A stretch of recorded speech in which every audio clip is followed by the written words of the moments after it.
Hello everyone.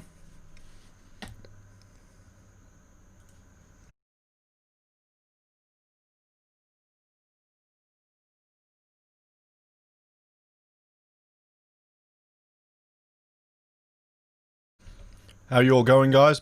Sorry, I was eating meatballs with blue cheese. Oh, it's so good. So good. You know what? I've got to run back and have one more. Okay, one more. Just one more. One more.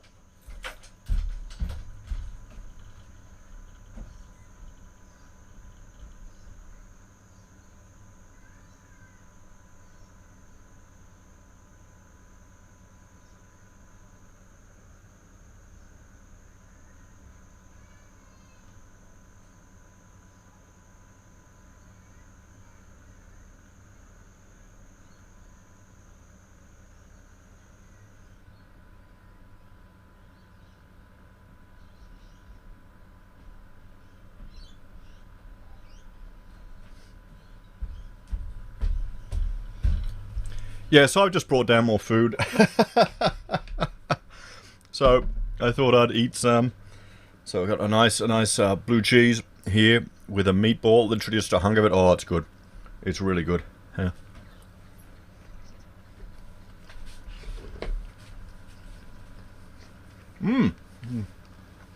How long till you start? We're live. Huh? You're still eating your dinner. Say hello. No sound. No sound. Oh, okay. No sound. And can you hear me now, guys? Blue, someone is talking about it. Yeah, you got blue. Pubs go on saying hey. Alright. Is it lab-grown meat?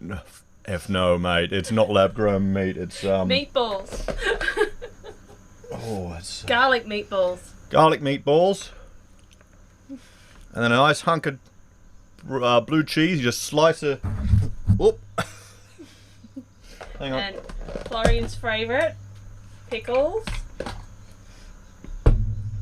And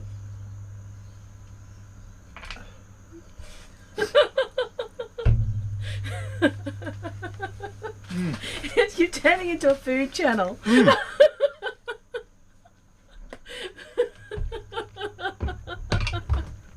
Alright, I'm going to leave you to it. Or do you need me to keep talking while you eat? Thank you. Yeah. Bye. Thank you. Maybe I do. Oh. Yeah, I'm settling in for a strong, long stream, Thomas. I am. Oh, it's good. That's just blue cheese. Blue cheese with anything, really. It's just cheating. It's just cheating. Maybe I should do a food blog. A food video. What do you reckon? How's everyone going? You all had a good week? Kicking the week off? Well, where's that? Here we go. Ah, so BMW backer has an early Christmas ham. That's good. That's good. The Christmas ham. Heise choose new channel. Oh, yep. Yep, I like that. I like that as very well. Okay.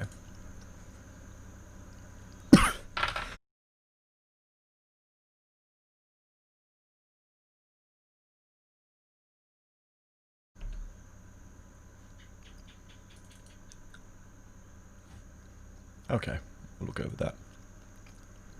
OMAD budget meals, that's a good idea.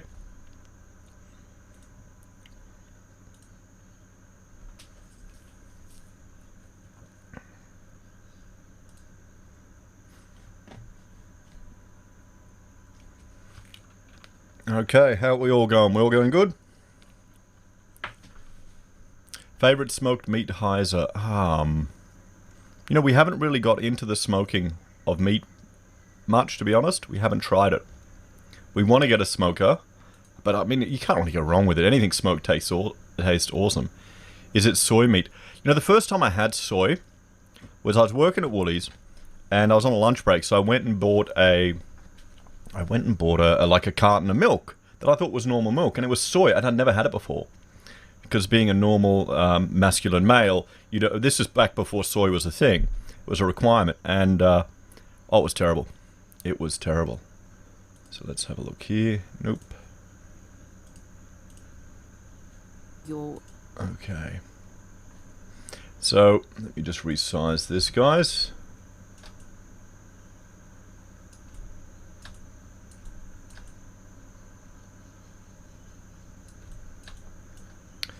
Okay. So got my Bundy rum. Not sponsored, although I'd like to be. Oh, it's good. It's good. Okay. Let's have a look at this, well, the cash ban. Not the cash ban, sorry. The bail-in legislation. So as I'm sure a lot of you are aware, there's concern about bail-in because, well, of what the IMF and other organisations have put forward. And we've all seen what happened in Cyprus. New Zealand has the ability to bail in, and it's essentially a buyer beware. And here there's a little bit of confusion. So Malcolm Roberts tried to get some clarity in the legislation.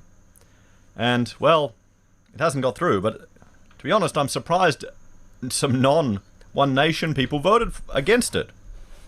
Or voted to support this amendment to the legislation. So, we'll have a look. I'm just getting set up here for it all. So, are any of you worried about the bail-in? I mean, if they start bailing in our deposits, we're kind of screwed anyway here in Australia if it reaches that point. They're going to do everything they can to kick this property can down the road. I mean, look at it, they're already bringing in students. They're going to do everything. And we probably... Heise to discuss a six-pack of rum if mortgage keeper becomes a thing.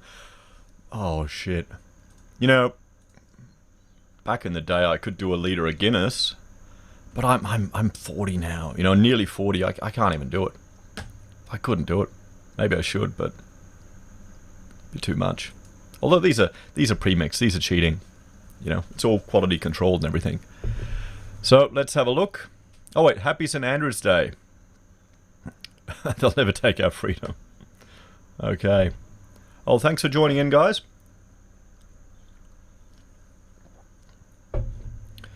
If bail-in becomes more common, I'll put my money in cash and medals, yeah. Dan's asking, what are they trying to do? Dan, what One Nation put forward, what Malcolm Roberts put forward was an amendment to legislation to make it to specifically exempt deposits from the potential for bail-in. Just to make it quite clear, even though the risk may not be that high, they wanted to specifically make changes to the legislation to provide us all with some reassurance. Edited 3 months ago, it's his 40th in late December. Yeah, that's it, mate. It goes down from there, I think.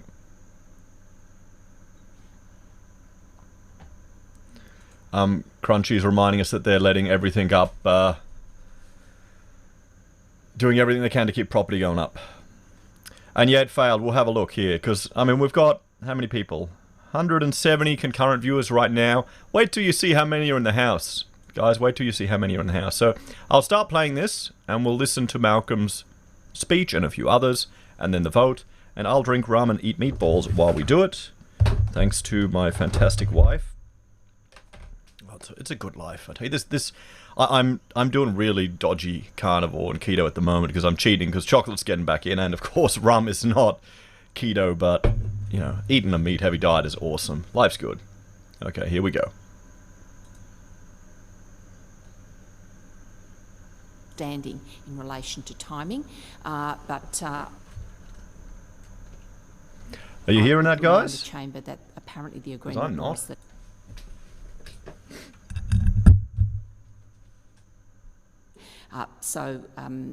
Thank you, Senator Roberts. Clark. Can you hear that, everyone? Yep, they can hear. Okay, good.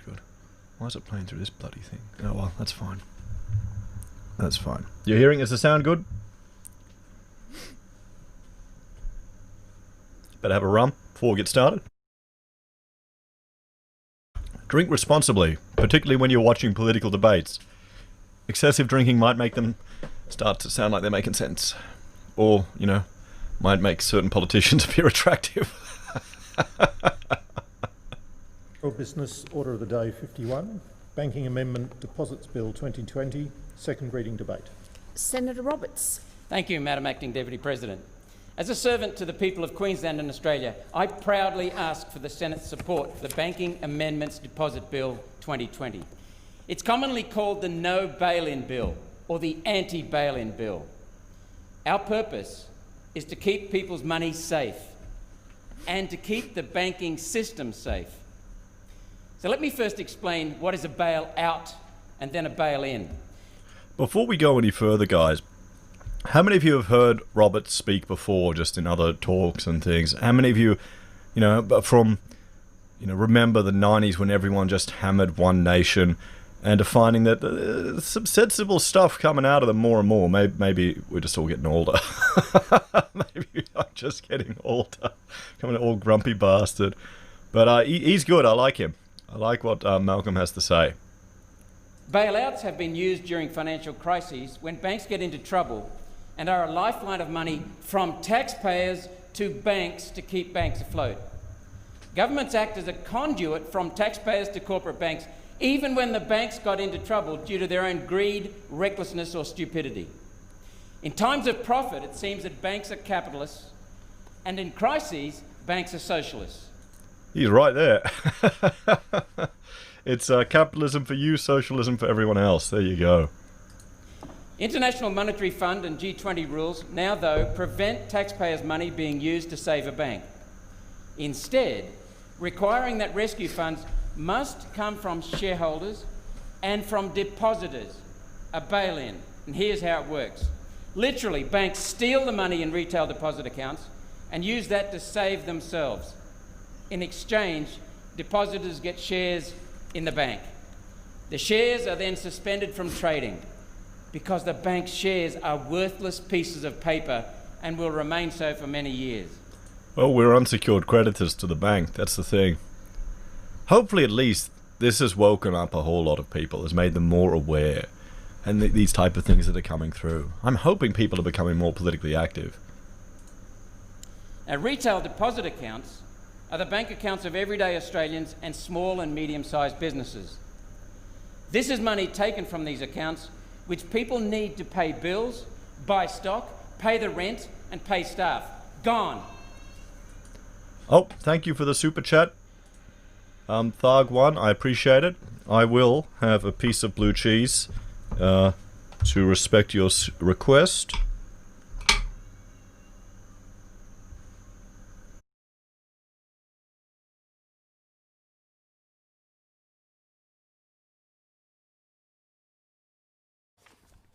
This is money a couple is saving to buy their first home. Gone.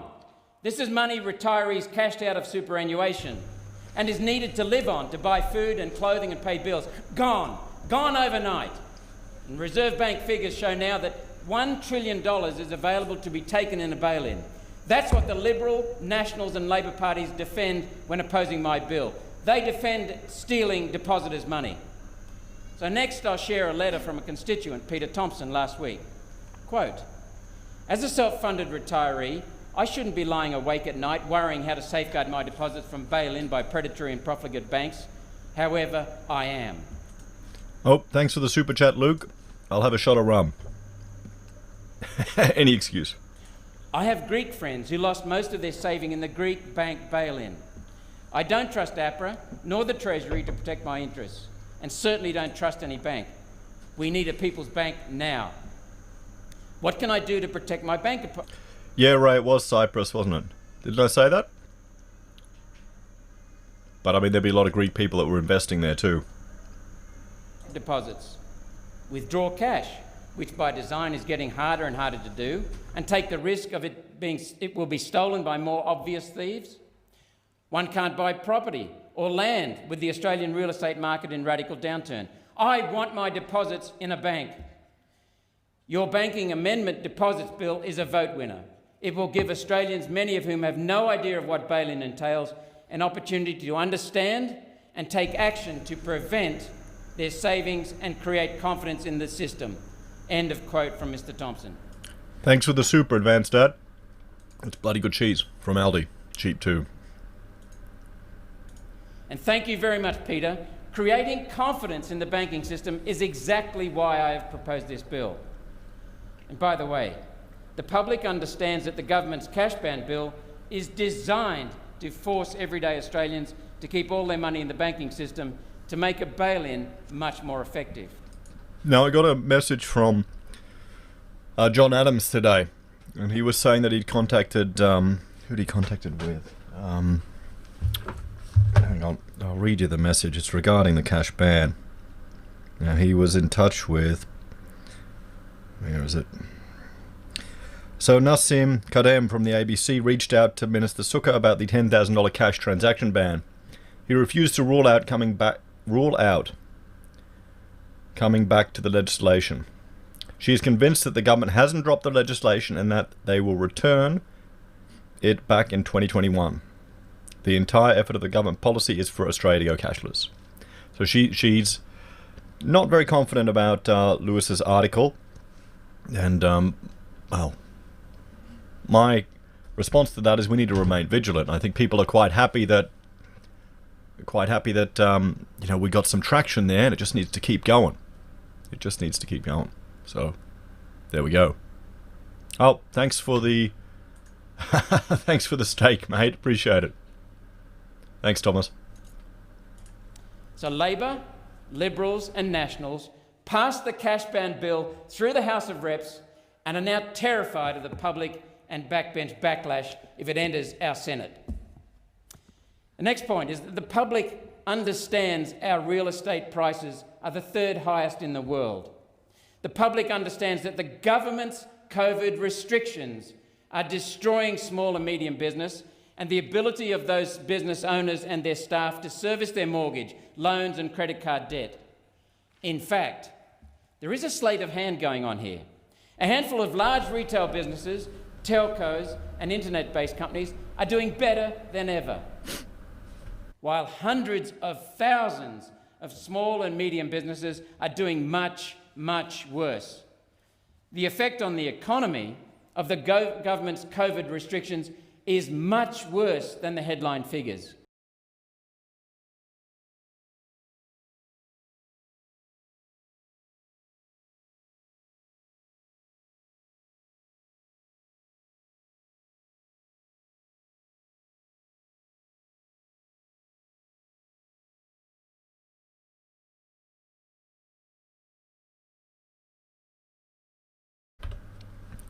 Sorry, I wanted to just jump back here to show you all how empty the chamber is.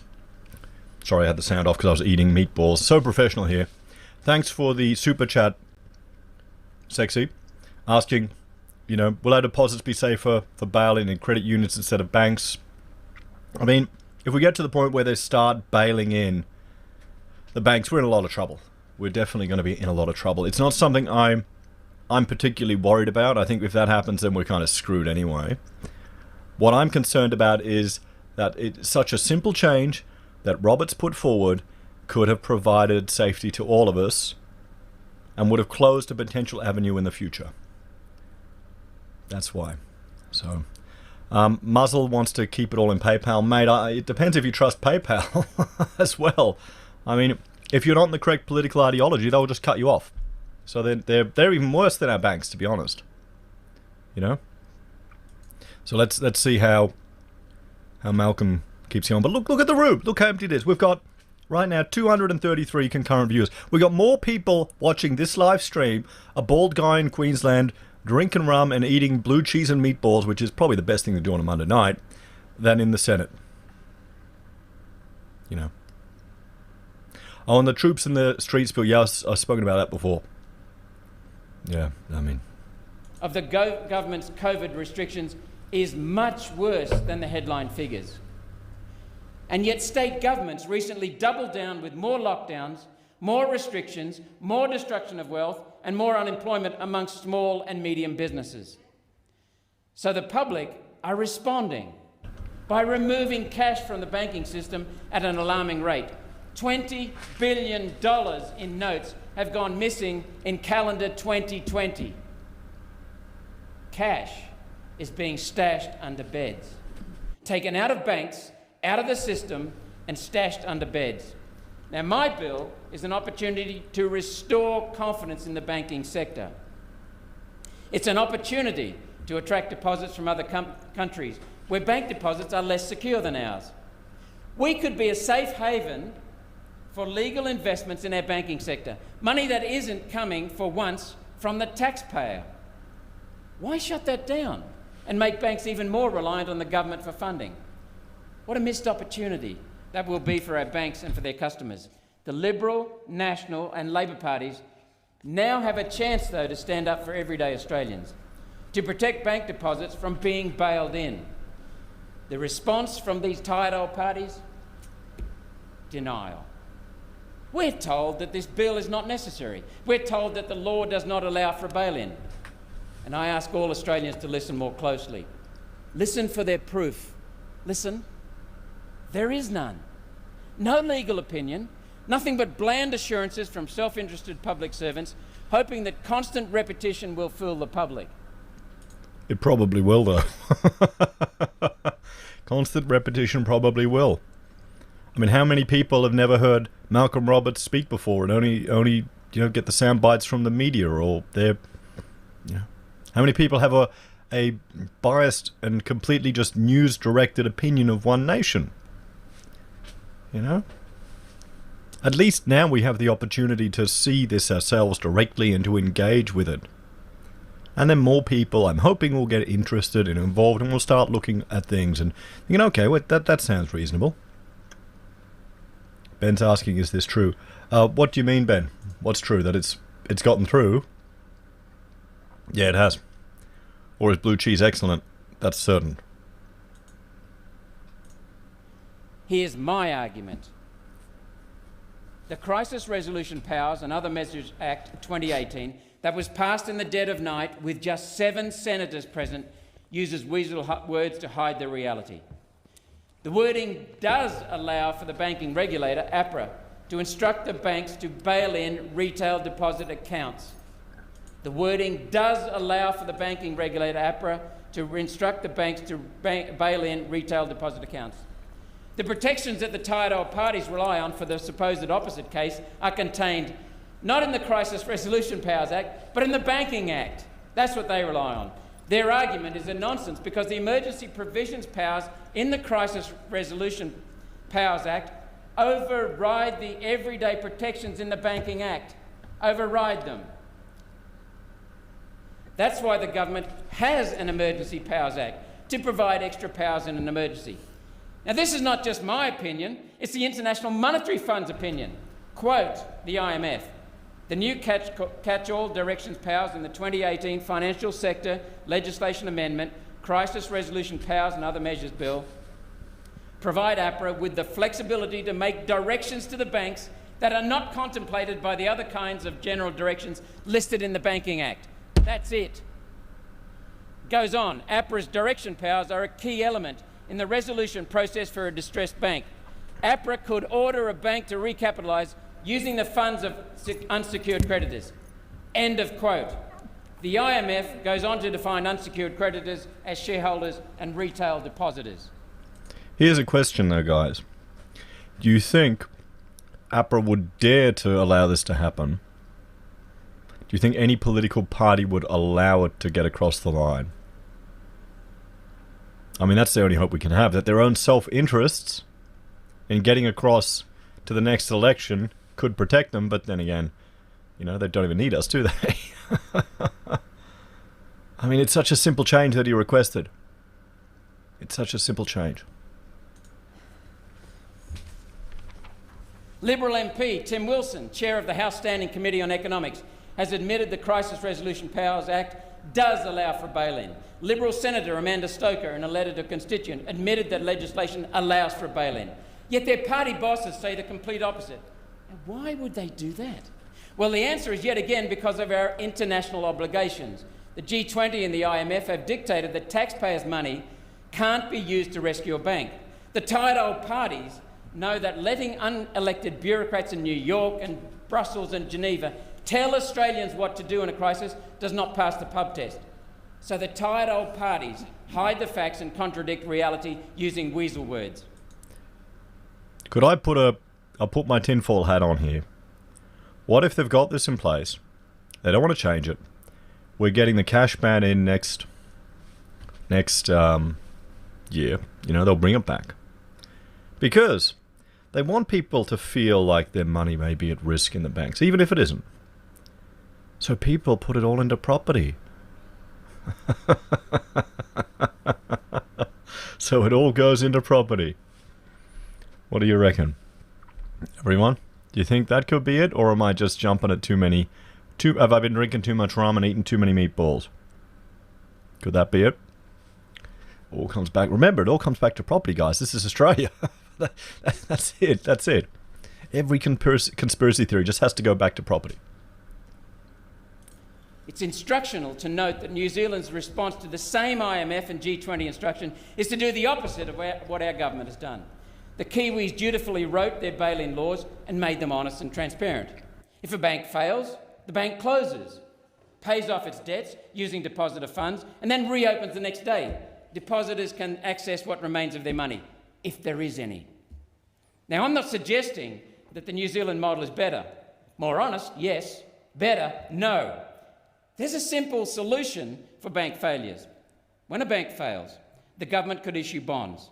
Currently, we're offering just 1% interest on bonds, so it's not a costly option. We then use that money to buy shares in the failing bank. That injects enough capital for the bank to survive. Then, vest those shares with a future fund who pay that small interest payment on the bonds. In a few years, those shares will be worth money again, and the future fund can sell them back into the market in an orderly fashion.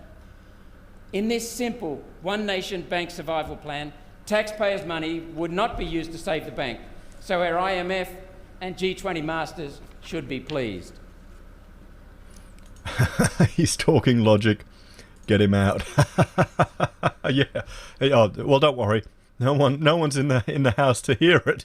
No one's in the house to hear it, guys. You know? Nobody in our process loses money. Depositors keep their cash. Banks keep trading. Mum and dad shareholders retain the value of their shares over the medium term. So what is the Labor and LNP track record on corporate bailouts? Both gave foreign car companies billions and then watched them shut up shop as soon as the money tap was turned off. If we'd been asking for shares for that money, we would now own the car companies. We would still have a car manufacturing sector. We would still have all those wonderful breadwinner jobs for workers. Prime Minister Gillard gave ABC Childcare $120 million, not in exchange for shares. It was another gift from taxpayers. If we'd asked for shares in ABC Childcare in return for the bailout, those shares would be worth $250 million today, double what Julia Gillard as Prime Minister gave them.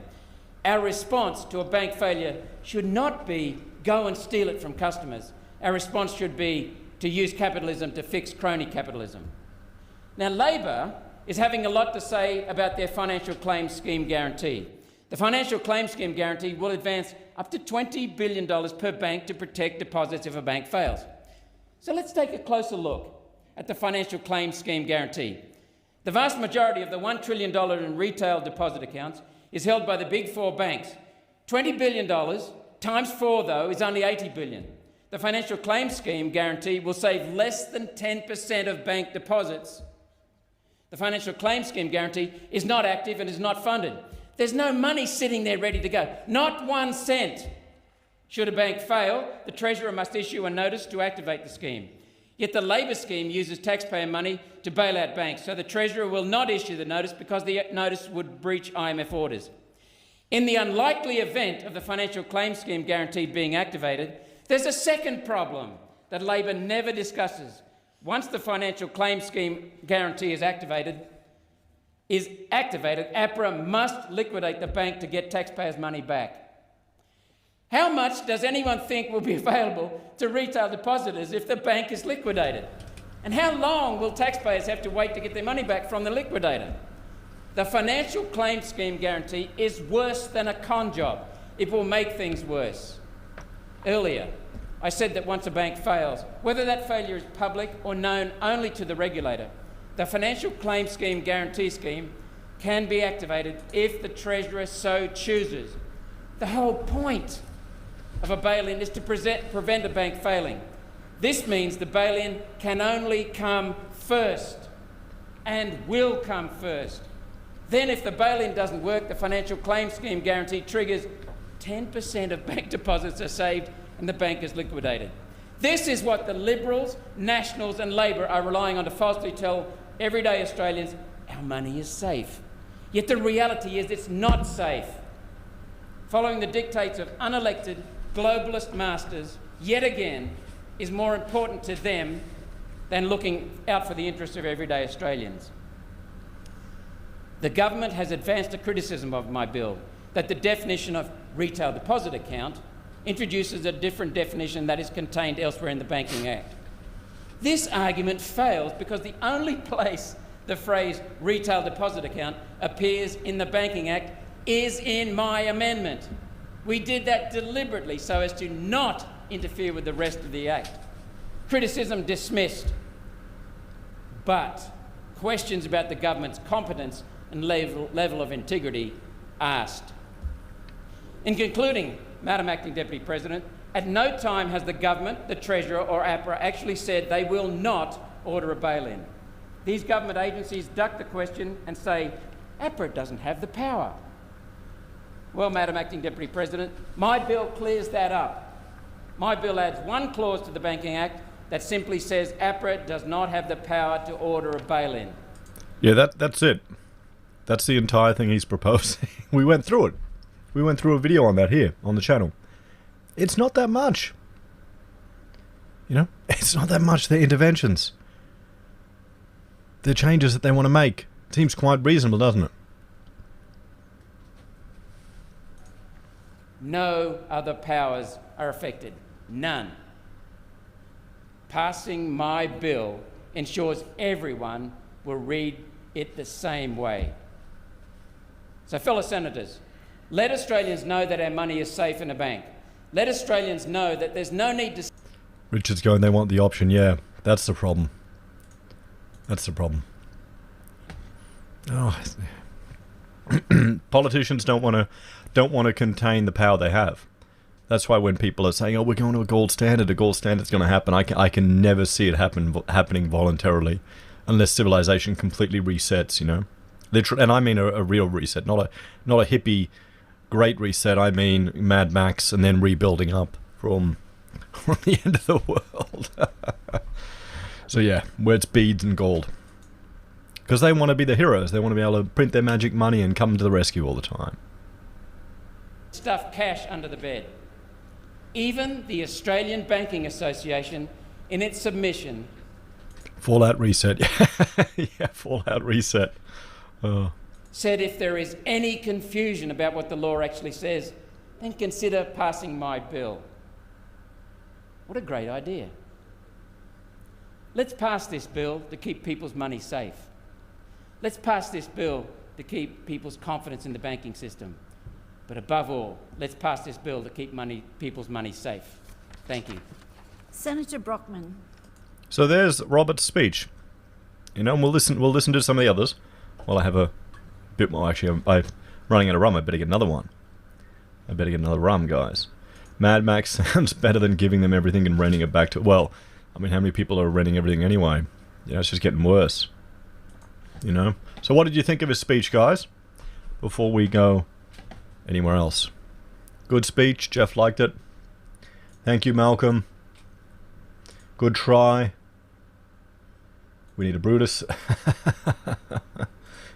Good speech.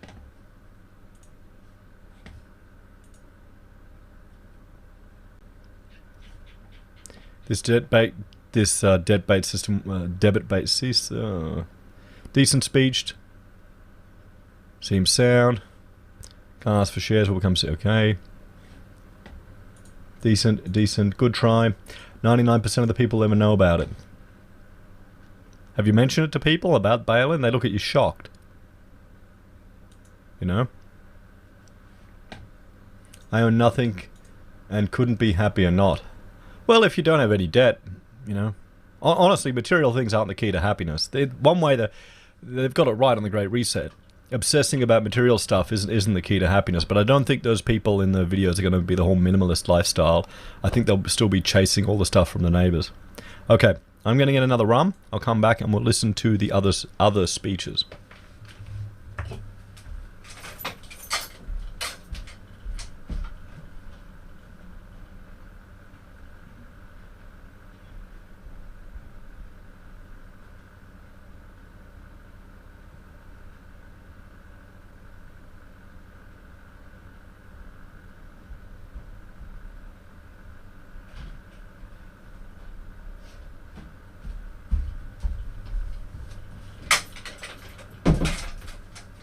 Okay, here we go.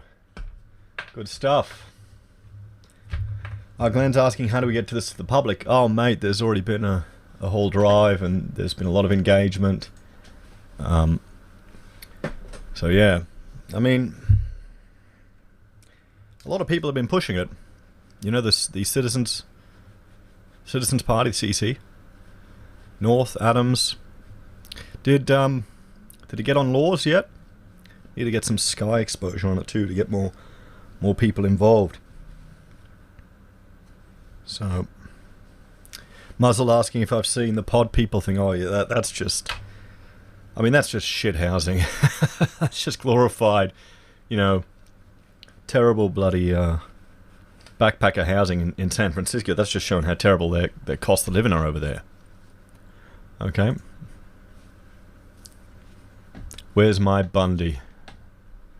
Oh, mate, you know, you gotta get out there. Gotta get out there. Go do your Bundy run. Okay, let's go to the next speech. Thank you, Madam Acting Deputy President. I too rise to speak on the Banking Amendment Deposits Bill 2020, the private senators' bill introduced by the One Nation Party. And I think at the outset, I'll start with the area where we can agree, and that is that our banking system is vital to a strongly functioning economy, and confidence in our banking system is vitally important. But I think he's right there. It is vitally important. Confidence is the most important thing for all of us. Crunchy's asking me about small housing. I'll probably talk about it in greater detail after, but it depends. Do you mean the tiny houses or just smaller houses? I think you build a small house and extend it. Tiny houses are... they're not good for aging in place, and caravans are sometimes cheaper, to be honest. History of the last few decades, certainly, going back well before my memory, is that we do have a strong, well-functioning banking system in Australia. In fact, I would contend that the Australian banking system, over a sustained period of time, has been the envy of much of the world in terms of its stability. And in terms of it providing a service to the Australian people. And I would like to personally see much more competition in our banking sector, but I think that overall, over the last, certainly within my lifetime, we've seen a banking system that has been very safe and very secure and has underpinned a very strongly performing Australian economy. And I think that in the economic shock brought on by the current pandemic situation, a significant fundamental economic shock that has reverberated right around the world. I mean, we've seen many jurisdictions with significant recession, significant declines in GDP, some in the double digits. And we've seen not just the Australian banking system, but also the international banking system stand up remarkably well. Now this was, the pandemic was in a sense a left field event. It wasn't caused by an underlying structural problem within the financial system, as for example the 2009 global financial crisis certainly was. And so you do have different drivers. But we've seen, in the face of a significant economic shock in the last 12 months, a very strong, reliable and a very well-trusted banking system. Senator Roberts, Australians, through you, Chair, Senator Roberts, Australians do choose to keep, some Australians do choose to keep a store of value in cash. I think linking that to a fundamental distrust of our banking system is just simply a misunderstanding of why those Australians choose to do that. Certainly it's a gross simplification of the reason why some Australians choose to. But it's also ignoring the fact that a whole lot of people are concerned with it. You know? It's the changes that Roberts made, or Malcolm was asking for, and that One Nation put forward were so small and insignificant that's what is the scariest thing about all of this. They just didn't make the changes. Is it because they don't want to give One Nation a win? Do you reckon could that be what it is? You know, maybe. Keep a store of value in cash. The central premise of this bill is that there is an underlying ambiguity introduced into the Banking Act by the Financial Sector Legislation Amendment, Crisis Resolution Powers and Other Measures Act 2018, that in this theory, in this understanding of the Crisis Powers Bill, that could allow the conversion and write-off of normal deposit accounts in the event of a banking failure. This is what people mean when they talk about bail-in. In part, this is based on Section 11CAA of the Crisis Resolution Act, which added a number of definitions relating to the conversion and write-off provisions, including the following. Conversions and write-off provisions mean the provisions of the prudential standards that relate to the conversion or writing off of A. I need a rum, guys, if I'm listening to this, okay? Sorry. I need a bit more rum. Definitely not going to be keto after that. We'll keep going. Additional Tier 1 and Tier 2 capital, or B, any other instrument. Now, this any other instruments phrase, it is contended by those who wish to argue that this creates a bail-in opportunity. It's argued that this is open-ended and allows for this idea of bail-in. However, the Senate Economics Committee, Legislation Committee, in looking at this bill, took extensive evidence from members of the general public who did express the views that Senator Roberts has expressed here today. But we also took evidence from experts, including the RBA, Treasury and APRA. And I know Senator Roberts... because we all trust... Look at that. Look at the Senate, guys.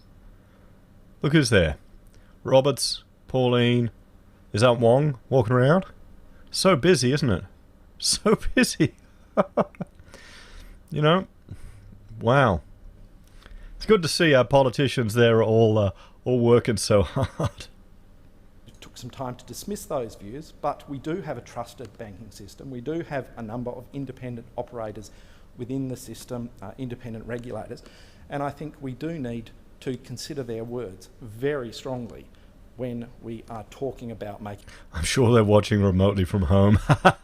yeah, mate, sure. They're probably at the bar there drinking.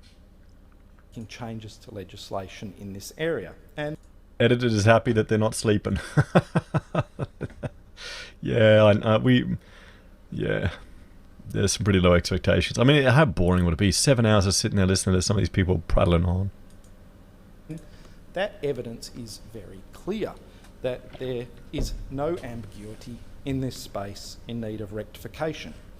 Under current laws and regulations, it is not possible for APRA to require banks to bail in deposit accounts.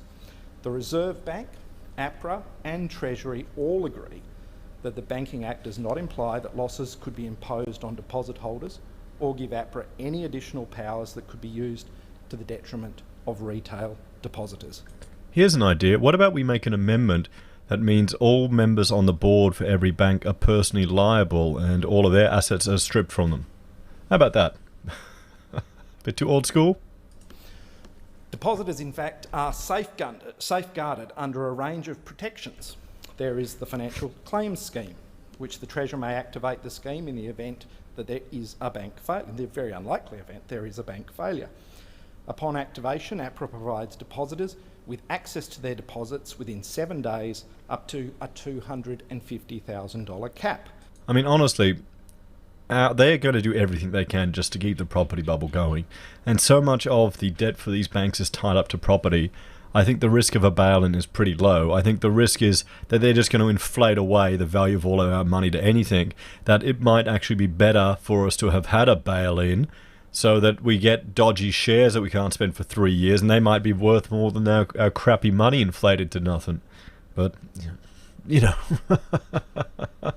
maybe I'm just going conspiracy theory again. You know, it's the second rum. It doesn't take much these days. This covers 99% of deposit accounts in full and around 80% of household deposits. Hang on, I got to share Tom's one there. Where's this one? Labor would support a bail-in for equality and diversity. They'll bail it in and then redistribute it. So, yeah. Well, they might. Mate, they might. By value. We also have the depositor preference system, which applies to deposits above the financial claims scheme cap and means that in the event of, again, a very unlikely event of a bank failure, the claims of depositors rank above all equity holders and creditors after the government has been reimbursed for any amounts paid out under the financial claims scheme. There are also, of course, numerous layers. What if property loses 30%? It's it's not if the property. I mean, if property takes a 30% hit. Sure, it will. It depends on how many people start. Are forced to sell. Forced to sell. I mean, they're doing everything they can now to stop people from forcing to sell. I mean, think how the market would have reacted if we didn't have JobKeeper, you didn't have mortgage extensions. Now, you know, trading while insolvent. Now, home build has been extended. That's been extended again as well. So, I mean, what else can they do?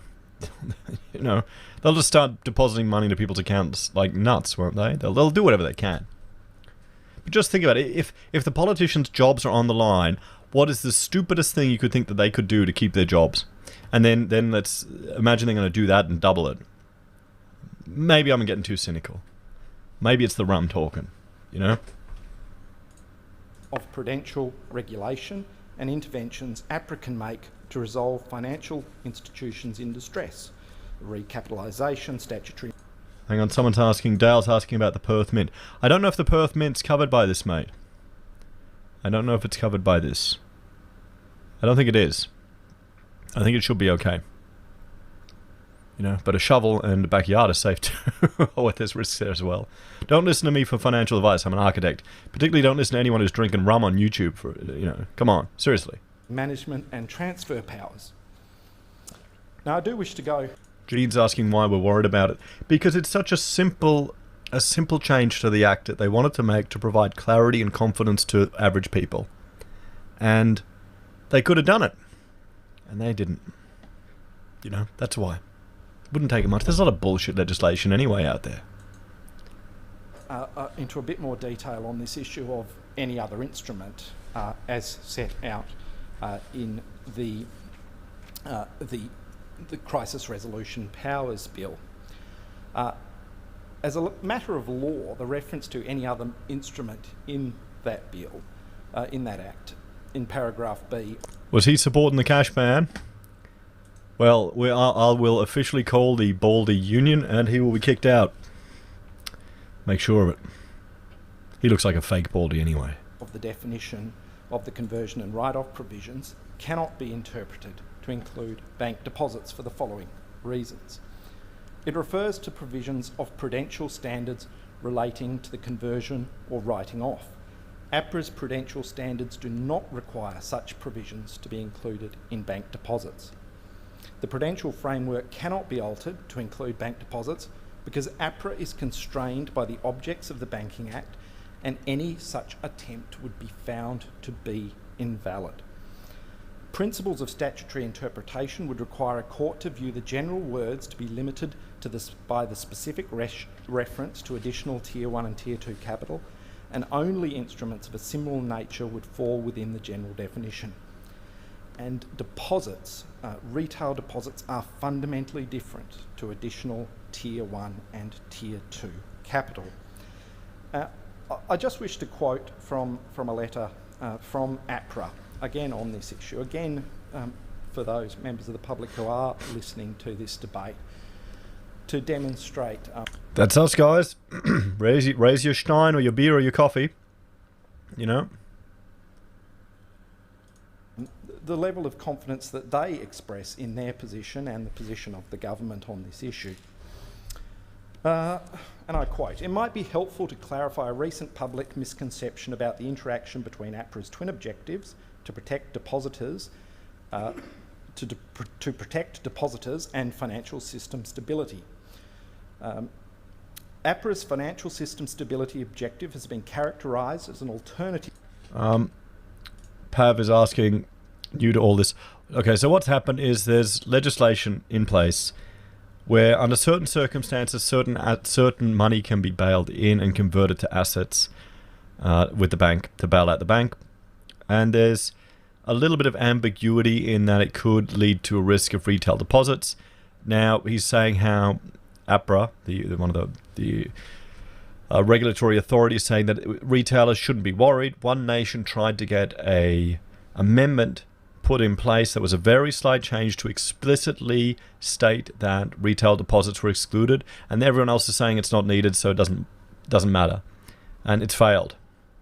But the argument of One Nation was that, well, potentially it could still be bailed in, and why shouldn't we make a small change to improve consumer confidence? So it seems like quite a reasonable amendment. The financial burden of making a change to a bit of government legislation, I can't imagine is that high. So it seems reasonable. That's probably the problem. Maybe the rum talking. To depositor protection that could be used to implement measures contrary to depositor protection, such as bail-in of deposits. Maria's not worried about it. She just bought a house. Yeah, that's it. There you go. Yeah, I mean that's what I was saying. Part of putting my conspiracy theory hat on is that do they intentionally want to leave it vague to encourage people subtly who are scared of putting the money into a bank, into property? You know, could that be what it is? It's all part of the master plan. You know, layers upon layers. And it's, you know, at the top, it's not someone at the center of the earth controlling it. It's like a real estate agent in Sydney just managing the whole world to pump up that property on the Domain thing. You know, how Alex Jones would be someone working for Domain. That's what it would be like here in Australia. You know, we don't need no bloody vitamin water. It's all about property, guys. This characterisation is incorrect. As the Banking Act 1959 makes clear, APRA's twin objectives are complementary. This is evident when considering depositor bail-in. A bail-in of deposits would offend both APRA's depositor protection objectives and its financial stability objective. A bail-in of deposits would not only cause depositors at the bailed-in institution to lose a portion of their deposit funds, it would reduce the confidence of depositors across the banking system, thereby reducing financial system stability. It would also starve authorised deposit-taking institutions of the stable deposit funding on which they rely to provide credit to the economy. This is why APRA has described depositor protection as a paramount objective. It lies at the heart of both our statutory objectives under the Banking Act. As such, APRA has never sought nor supports a bail-in of deposits power. Just a thought, everyone. That all levels of our government and all of the bureaucracy, it's all about stability. You know, it's all about stability, keeping everything stable. They don't want too deep a recession because that might hurt someone. It might hurt their fifis or their feelings, or it might be a bit hard. But the problem is, then if they just want it to be stable and boring, you know, a vanilla life, vanilla economy, sure, it all sounds good and feels nice, but you're never going to have that creative destruction that is necessary in an economy to clear away all the detritus, all the businesses that aren't viable, all the people who've done stupid investments in properties, you know. So we're never going to have that. What do you reckon? You think that's a hindrance in some regards too. So that's a very clear statement of principle from the regulator, and I think makes it very clear that there is no conflict within the Banking Act. In fact, the twin purposes of the Banking Act are complementary. APRA would never act in this way because it would cause the depositors at the bailed-in institution to lose a portion of their deposit funds, and on the other hand, it would also reduce financial system stability because it would undermine confidence in the sector, and it would starve those same institutions of the deposit funding they use to provide credit within the economy. Now, Australia has not legislated for the bail-in of deposit accounts because it is contrary to APRA's purpose and objectives, and the objectives of the Financial Stability Board bail-in reforms have been achieved without needing to do so. Instead of legislating for deposit account bail-in, APRA requires authorised deposit-taking institutions to maintain higher levels of equity than most peer jurisdictions and hold additional loss-absorbing capacity, which uses contractual conversion provisions in financial instruments that will convert into equity at a specific trigger point if an entity gets into financial difficulty. These are known as the additional Tier 1 and Tier 2 capital, which can be bailed in or converted. Now, an additional matter is that terms and conditions of deposit accounts cannot be changed to allow bail-in. Approved deposit-taking institutions are prevented from unilaterally changing terms and conditions for customer deposits to facilitate a conversion or write-off, because it would be inconsistent with unfair contract terms legislation under the Asset Act. So, we've got some people that have just jumped in. We've heard Malcolm Roberts' speech, and now we're hearing I can't remember his name. I'm sorry. another member's speech. It got through. Yeah, sorry. Roberts' proposal didn't get through. They rejected it. It didn't get through. Although some people voted with One Nation. And he's explaining why we don't need to worry about it, guys. It's all good. It's all good. Trust the banks. You know?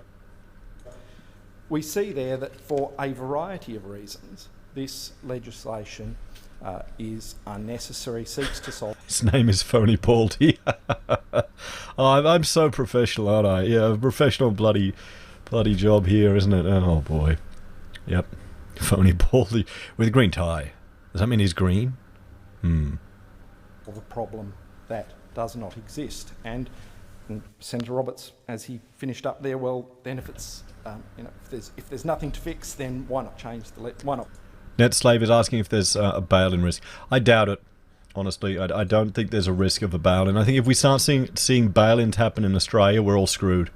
Guys, there's going to be so much more going on. What's more concerning is it was a simple change to legislation which could have provided consumer confidence. That's my... I'm not concerned if a bail-in. Because if they start bailing in, then I'm worried about a lot of other things. But I'm concerned that our politicians wouldn't even appreciate, or that far removed from the average everyday punter, that such a small change could... It doesn't seem necessary, or they don't feel like it's worth it. Pass the legislation. Well, we shouldn't, in this place, pass legislation to fix a problem that does not exist. So I think the very clear words that I've quoted today from APRA, from the Treasury we heard in the Senate Economics Legislation Committee, from the Reserve Bank of Australia, all indicate that this is a solution to a problem that does not need fixing and in fact does not exist. Thank you. But it would increase consumer confidence. How much stupid shit does the government do just to increase consumer confidence? How much advertising and rubbish do they spend money on? This would be the cheapest thing.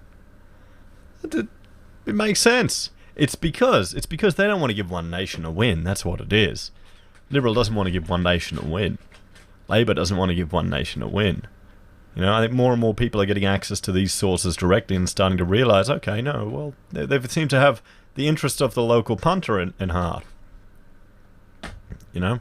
This is at least why it's good that we have... And thanks for the support super chat there, Nico. Appreciate it, mate. This is why it's good we have a mixed Senate and a mixed Parliament, because there's debate and discussion. If One Nation were here, do you think anyone else would have put this up? Who else do we have in there that would have? The Liberals wouldn't have. The Greens wouldn't have. Well, maybe the Greens would have, actually. Maybe the Greens would have. I'm surprised. I would be interested to see how they voted. I would be shocked if they didn't vote to support this. If they didn't vote to support this, then you know it's just despite One Nation. We'll have to see. Thank you, Senator. Because you can see there were so many people there. What, 1, 2, 3, 4, 5, 6, 7, 8, 9 over here. What, 10 people? So we've got 263 people watching this. So we've got a few more than the Senate. And people are saying, "Oh, it's social distancing." I mean, it'd be a horrible environment to work there. It really would be horrible to work there. McAllister. Thanks very much, Madam Acting Deputy President. This bill amends the Banking Act to ensure that bank deposits cannot be converted to shares by the holding bank, a process that has become known as a bail-in. Future's saying the Greens did, so the Greens supported One Nation? Oh, good. That's good.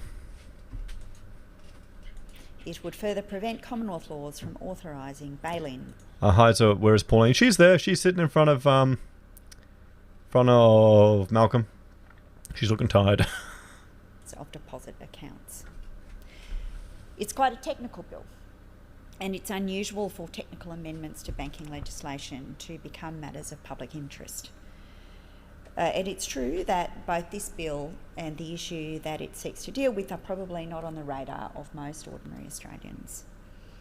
But it's impossible to speak about this bill without noting the extraordinary interest in it by a section of the Australian community. Like most of my colleagues, my office has received a significant volume of calls about bail-ins from people who are highly motivated and engaged about this issue. We have sometimes heard from individuals 4 or 5 times over the course of the past few years.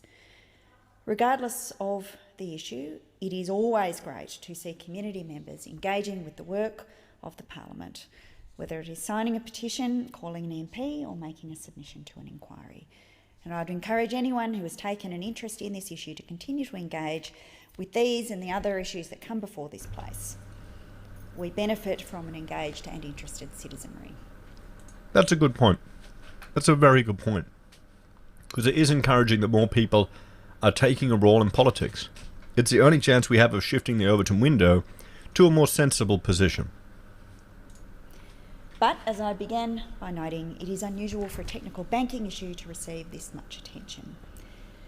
I think it is due in large part to the Morrison government's failure to reassure people about the safety of their retirement savings.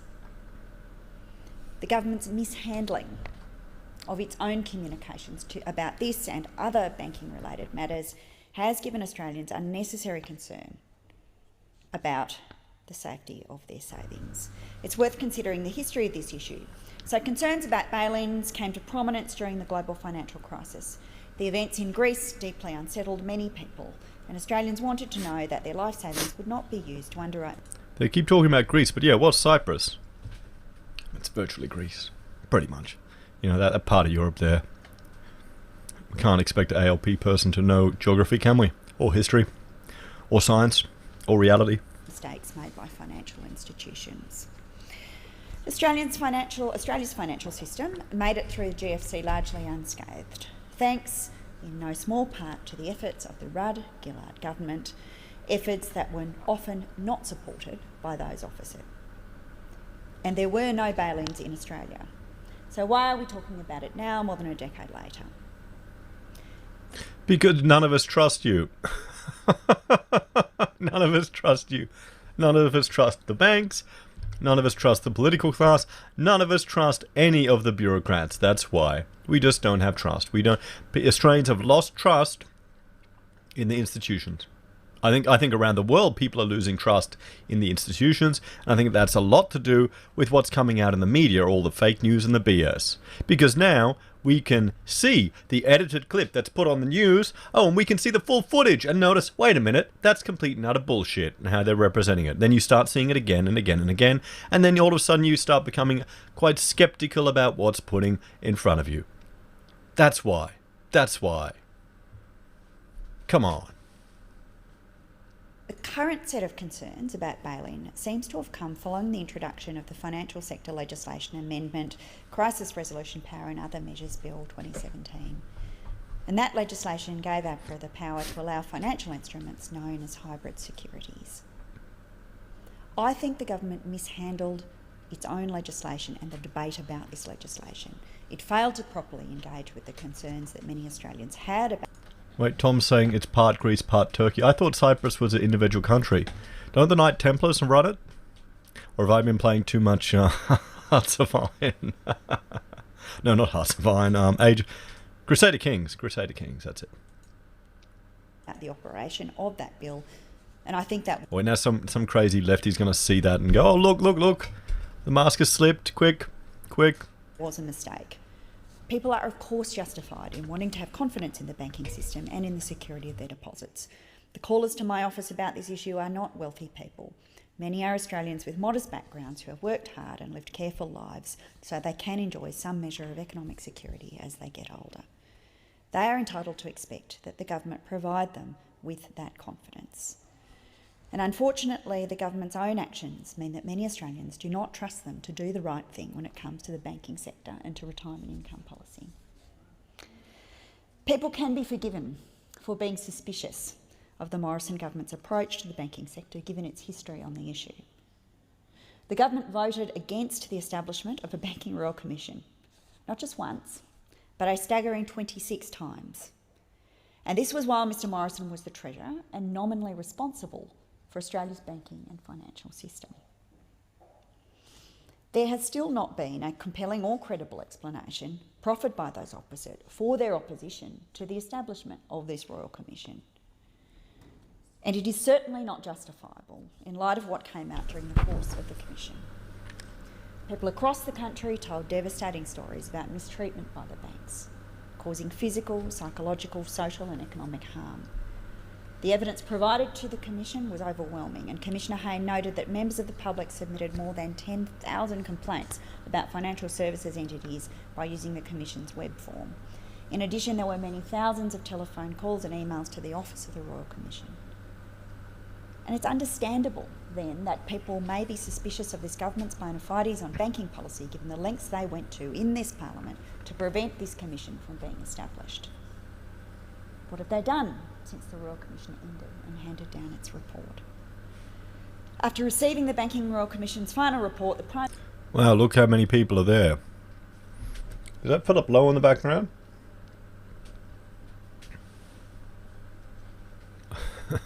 Minister and Treasurer Frydenberg took 6 months to release an implementation timetable.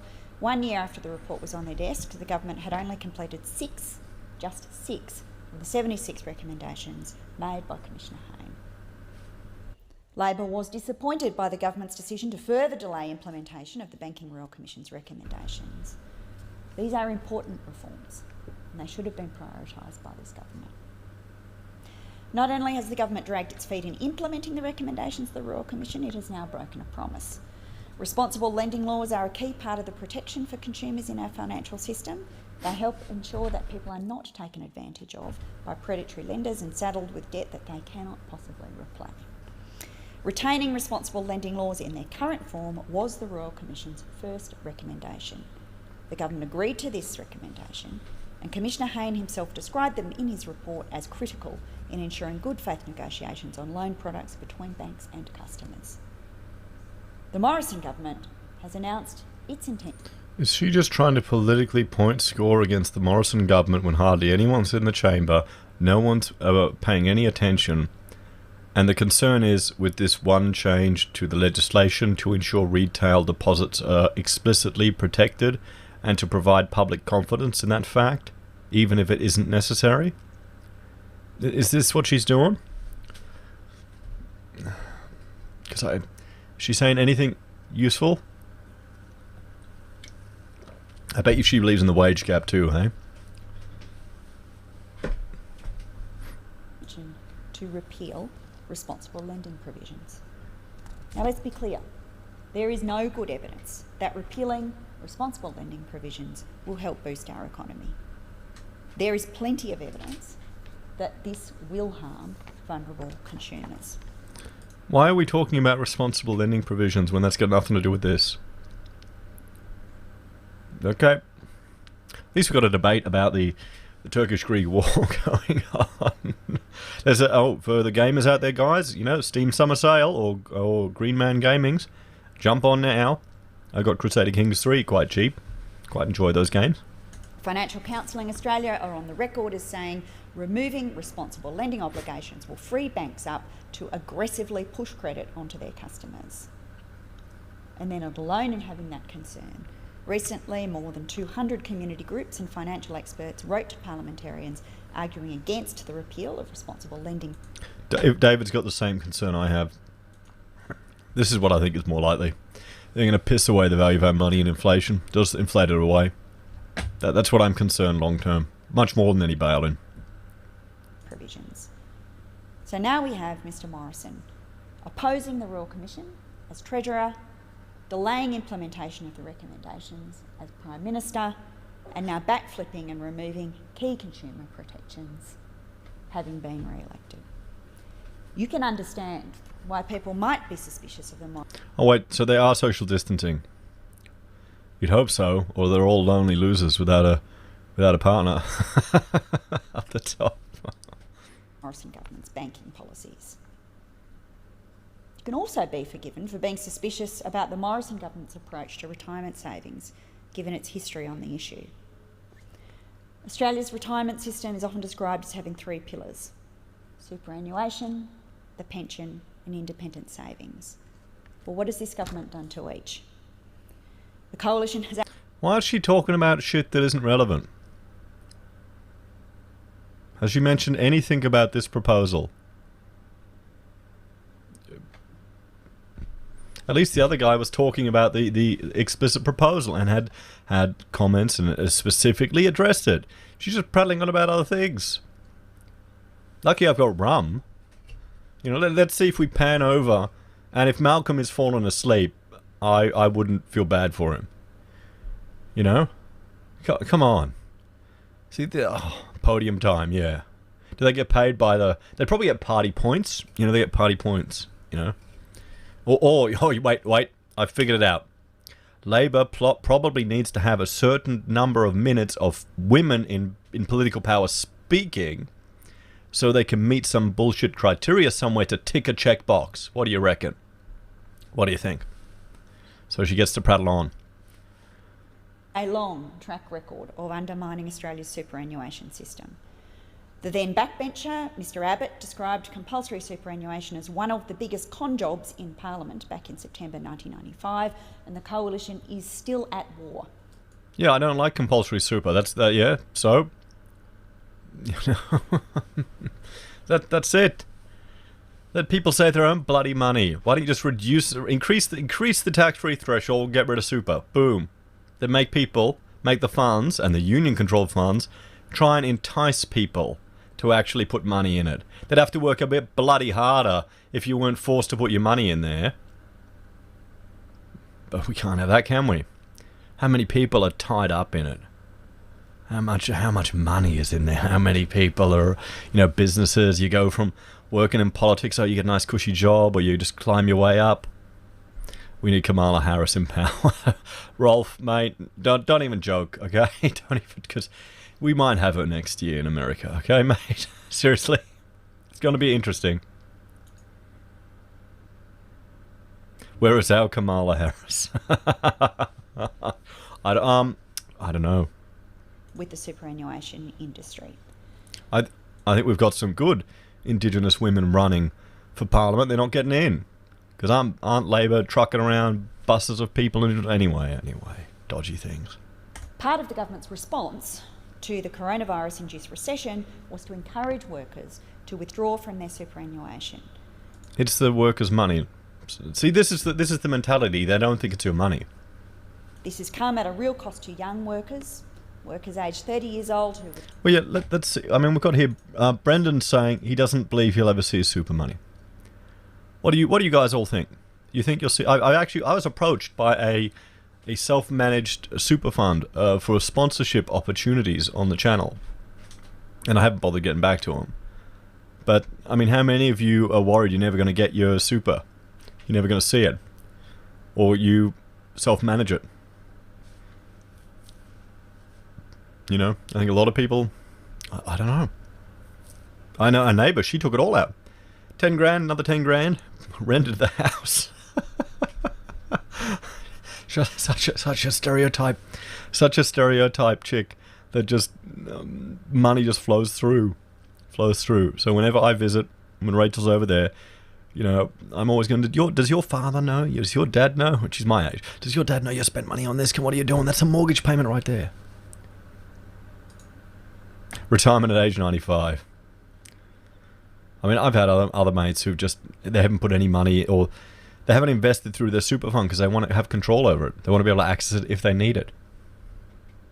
Drew $20,000 from their superannuation could be $69,000 worse off in retirement. And the consequences for She's talking about stuff that's not relevant. Younger Australians could be much, much greater. And for what? Analysis suggests... To keep people out of debt. I wonder... Oh, well, watch. Let's see if she talks about boob jobs and crap here. How many people have used it to pay off credit cards? How many people have used it to get ahead? Yes. That large amounts of this super were spent on discretionary spending.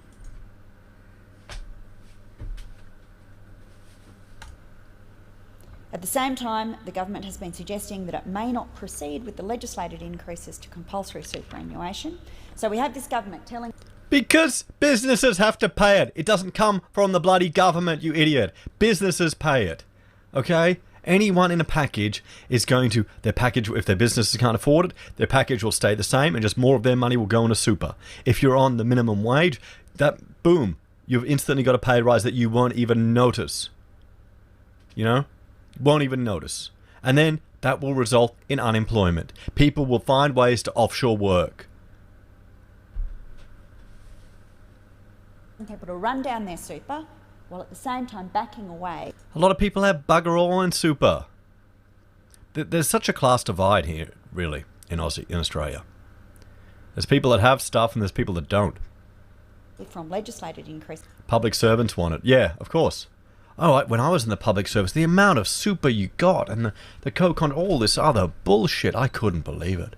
And then you'd have full days off to listen to union propaganda and it wouldn't work, and people would get flex time for turning up early and just tidying their desk. It was insane. And that's why, you know, when Campbell was cleaning house, I was saying fantastic. You know? Bloody hell.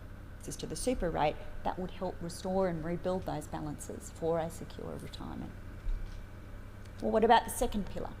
The second pillar of the retirement system, the pension. Well, in the 2014 budget, the coalition government announced changes to the pension, with the pension age to be raised to 70. There are also changes and cuts to supplements, and since then pensioners have had to fight for the government to use fair deeming rates to account for the value of their other assets. So we've had this government reducing eligibility for the pension and proposing to cut the rates for those who remain on it. Given the government's assault on two of the pillars of Australia's retirement system, it's not really surprising that people might be suspicious of their intentions in relation to the third. Now we're going to keep watching her just to see if she actually mentions anything about this proposed legislation. We're just going to keep watching it. You know? Independent savings. As I said earlier, there are countless Australians who have come from modest backgrounds and worked hard and lived careful lives so they can enjoy a measure of... Wait, what are you talking about 4% return? Who's getting a 4% return? You can't get a 4% return these days. You're lucky if you get 1%. Or are you talking about the guaranteed super funds, you know, that all the civil servants got, that's just utterly BS, that, you know, that is insane. They make a contribution, they get a guaranteed return no matter what. That's a boomer legacy that won't be passed on to future generations. You know, very entitled there. They got no idea. You know? Economic security as they get older. And they do deserve confidence that the banking and financial system will not take advantage of Oh, you can't get 4%. Okay. Oh, yeah, you can't. them. Unfortunately, the bill before us today is not the solution to these concerns. Because these concerns aren't what the people are worried about. I can tell you a lot of the people that are concerned about this don't give a damn about some of these other issues. So she spoke for 20 minutes about stuff that's completely unrelated to this bill. Wow. Oh boy. There are real and credible concerns that this bill may undermine existing banking regulations. Australian banks are supported by a strong system of prudential and other regulation that should avoid the need for any such measure outlined in this bill. APRA and Treasury have stated it is not possible under current legislation for banks to bail in deposit accounts. The Stay Away has been drinking the rum pretty hard tonight, everyone. legislative certainty on that question already exists. Every bank deposit in Australia is protected from bank failure by the Financial Claims Scheme, which was established by Labor in 2000. So she prattled on for all this time for nothing. Oh. And this means that every deposit in a bank, credit union or building society... Who can't take it anymore? I've had a beer. Mate, Maya, get another beer. Get 2. You're allowed to have 3 for this. ...is guaranteed up to a value of $250,000 per account holder. This scheme means that account holders are protected against bank failure, even in the worst case scenario.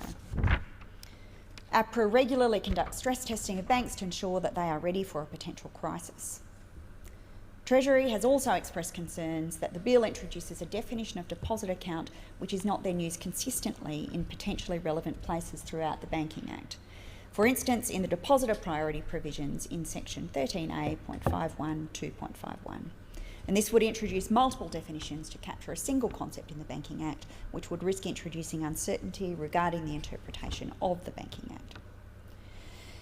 In addition to this, the measures outlined in the bill have not been a feature of previous responses to financial crises in any major country.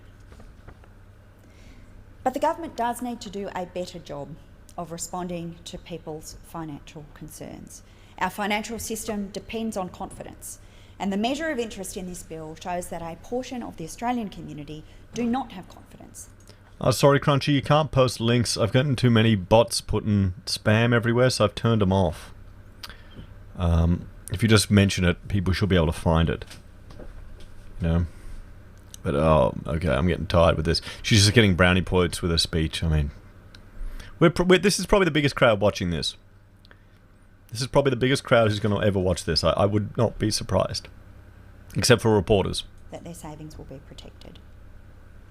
It's understandable that people are suspicious, given this government's track record on retirement policy and banking policy. And it's not enough to say that things are just fine. The government needs to show that it has ordinary Australians' financial futures as its core priority. Thank you, Senator McAllister. Oh boy, what do you reckon, guys?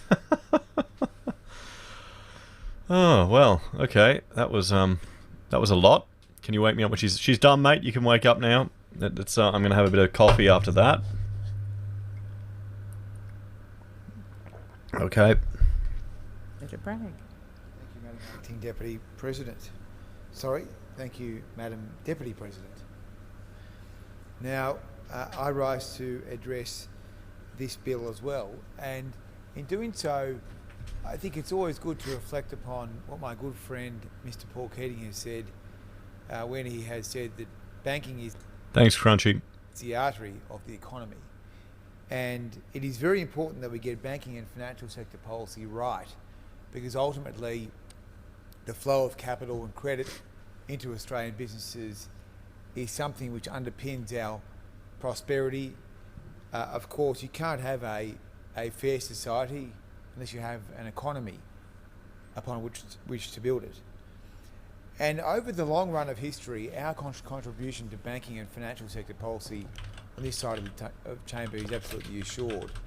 The Menzies government, of course, established the Reserve Bank.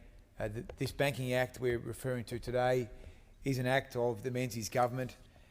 And then, of course, in the years beyond the Menzies period, there were the financial sector inquiries, financial system inquiries, I should refer to them as, which led to a large degree of the modern banking and financial sector architecture in Australia.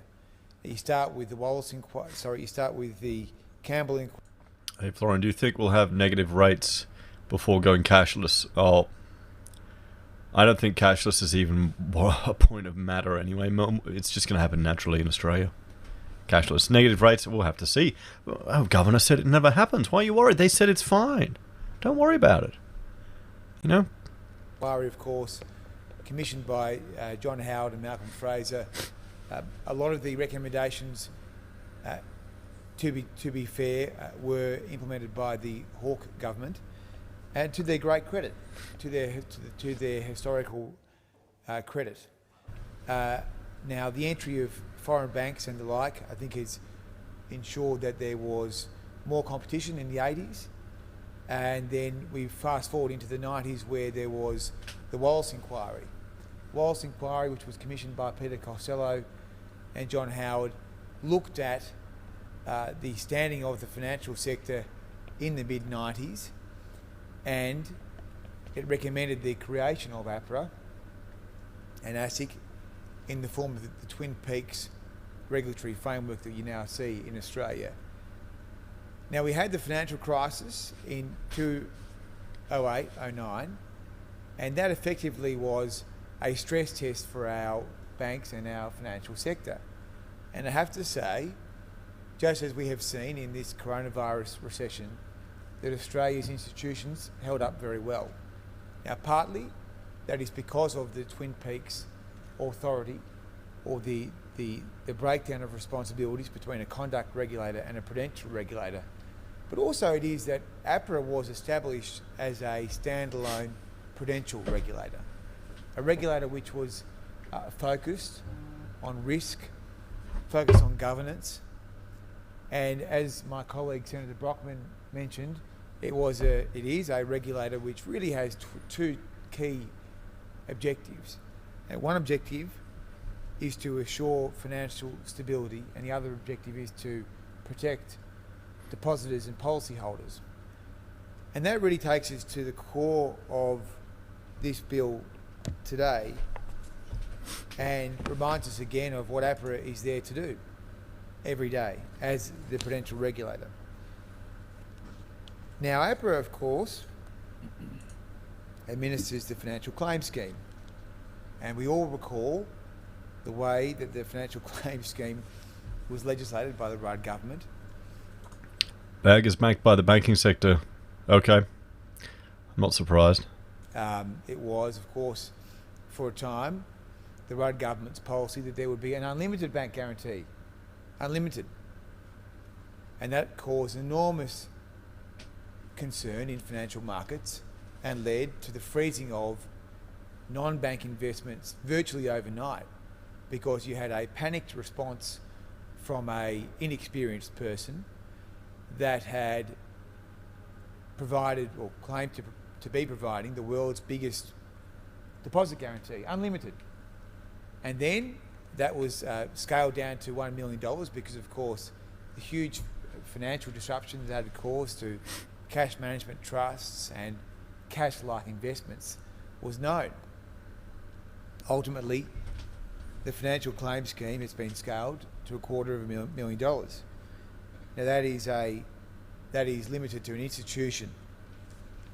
And so the financial claim... That's the thing to keep in mind. If you've got your $250,000 spread across a lot of different banks, if they're the same institution, so I've got, what am I looking at? I'm looking at, Rabobank for an NAB, so I can get 1.75%. So I'm jumping through the hoops to open up a bank with them to get their 4-month introductory rate, so I can shift some money there to get that interest, then shift it out afterwards. But if I had money in there and money in the NAB, that would be counted as one institution. So that's another thing to be aware of if you're spreading your money out, if you're concerned. or chasing those big gains, guys, those 1.75% gains. Claim scheme is there in case there is a major dislocation and there is a failure or a partial failure. Lindsay's going to be better buying shares in the banks and collecting dividends. Yeah, I mean, that's another option, but I need cash for renovations. Of an ADI or a bank. Now, there is, of course, a very important seal which can be used by ADIs, which allows them to assure Australians that their money is secure. And I don't doubt... Rolf, no, mate. The thing you just need to negative gear 5 houses. That's how you offset that huge gains you're making on that 1.75. The sincerity of Senator Roberts and others that have proposed this legislation today, or this bill today, that there is a genuine concern in the Australian community about whether or not people's money is safe. I understand that. I understand that. And one thing that we can do, I think, better in the future is ensure that people are aware that we have a financial claim scheme, that it is there for people to, it is there to protect people's money, and the seal, which can be used by banks, probably should be more widely used. Now, this is not something which is compulsory at the moment. A bank doesn't have to use the seal, but of course it is voluntary. But I think if people were able to see that their bank had... I haven't seen what's having a look at France. What happened in France, I'll have a look at it later, guys. Well, they've got a bank seal. You know, that should fill you all with confidence. Don't worry about it, guys. We don't need this legislative change. Had the Commonwealth coat of arms with the seal on it, that they would have perhaps more confidence that their deposits are there for them should there be a major dislocation and a failure. As I say, I mean, the financial crisis was a stress test of our institutions. None of our major financial institutions failed. And yes, there was a bank. You don't see a funny side, mate. Oh, you gotta roll with it. It's just life. Soft. It's just life, you know. What's the worst that can happen? Yes, there was a retail deposit guarantee, as I say, shambolically announced by the Rudd government, but ultimately landed at $250,000. There was also a wholesale funding guarantee, which provided more money, I guess, for banks that were struggling to secure credit on the wholesale funding markets. But I mean, the financial crisis tested these institutions, and they stood up pretty well. And during the COVID crisis, we've seen a similar pattern repeating. So on one side, you've got depositor protection, which is part of APRA's mandate. And so let's have a look here. I mean, there you go, guys. Look at that chamber. And that comes to life through the deposit guarantee, the financial claims scheme, I should say. On the other side, you've got financial stability. And what we see is APRA deploying capital adequacy requirements. And APRA said in March this year, over the past decade... Hang on, wait. So Toasty is saying, increase money velocity by not being able to save it or discouraging people from saving it. Well, I mean, isn't that what's happening? The Australian banking system has built up substantial capital buffers. The highest quality form of capital, Common Equity Tier 1, reached $235 billion at the end of 2019. As a result, banks are typically maintaining capital levels well above minimum capital requirements. And so for the four majors, APRA have said that you've got a common equity tier ratio of more than 10.5% of risk-weighted assets. So that is on global standards, quite a high level of capital. So on one side you've got the claim scheme, on the other side you've got very strong capital adequacy requirements for banks. Now, of course, I should reflect on APRA. I mean, I think APRA has been a good banking regulator. I think the fact that it's presided over multiple crises now in the financial sector without a banking calamity in the form of there being a run on the banks or there being a major capital event is a good thing. There was, of course, a Royal Commission into the banks a couple of years ago, and that profiled for anyone to see the foul and disgusting behaviour, particularly in the wealth management sector, where you saw repeatedly super funds putting their interests or the interests of shareholders ahead of the interests of the members.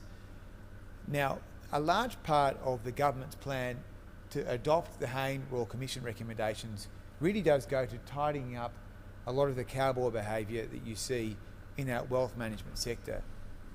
I think someone's on their feet. Oh, beg your pardon, Senator Gallagher. I've got to do something, I think. Bragg started off with the statement that his good friend Paul Keating, and has now gone on to mire the superannuation industry with Thank you, untruths, Senator Gallagher. and I would They are suggest that he's debating points. Please misleading resume the your Senate. seat. Please resume your seat. Please continue, Senator Bragg. Thank you very much. Oh shit, it got exciting for a second there. It got exciting there for a second. Oh, we're going to see him firing up about this. You know, you've besmirched our glorious leader. Oh boy. You know. And so, yes, APRA has done a good job on banking stability, but I don't think APRA has done a good job in superannuation. It is disgusting, the scale and degree of the waste of money that you see in the superannuation industry. I mean, APRA has proven at successive Senate estimates that it won't enforce the laws that this Parliament gives it to enforce. So there is a law called a sole purpose test, which means that the super funds are only supposed to spend money on their members' retirement outcomes. But yet they're setting up boondoggle propaganda outfits like the New Daily. They're putting Greg Conbay's head on TV, spending millions and millions of dollars advertising during football grand finals and the like.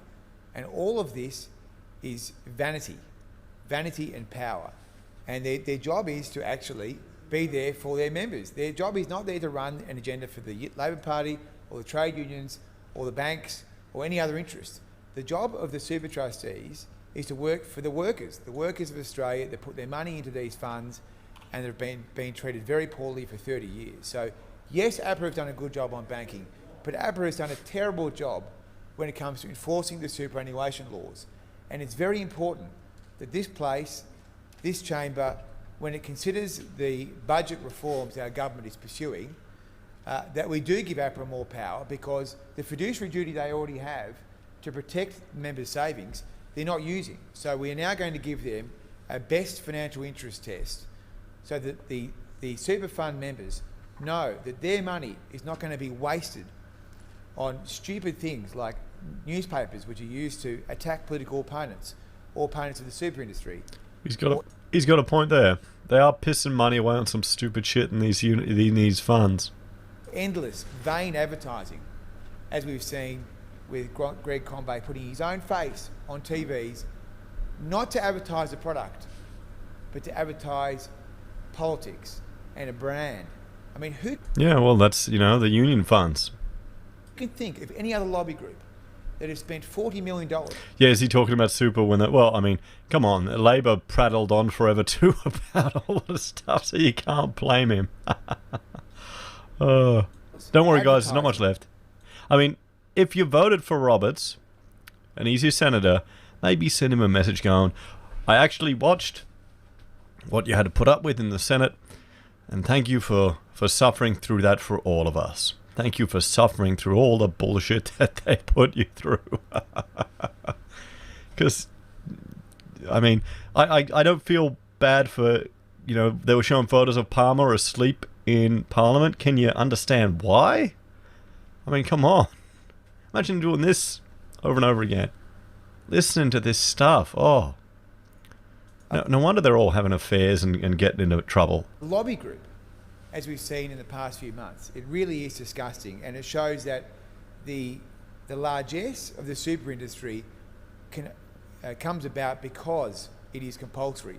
Because for 30 years they've opened the door and the money has just fallen in, and it's not good enough. So I look forward to APRA becoming a much better protector of members' savings once this Parliament gives it better powers.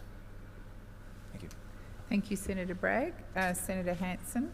Madam Acting Deputy President. I think Charlie was asking me a question a bit before. I missed it, about smaller government and at a local level. I think if we can get more power at a local level to the individuals, I think that's a good start.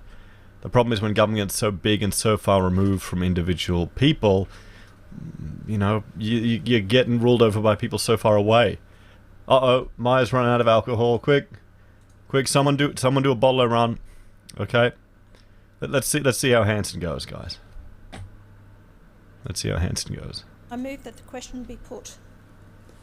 Thank you. So the question is that the motion is moved by Senator Roberts be agreed to. Those of that opinion say aye. Against? I believe the noes have it. Division required. Ring the bells for 4 minutes. Okay, now this is where they all come in from the pub. There you go, guys. That's the chamber. That's who was listening to these speeches. Now we've got 222 have lasted this long. There you go. And I think a lot of you here are just talking about, you know, bonds and investment and how to some of you investing in India. You're braver than me with the currencies there, but we'll see this division.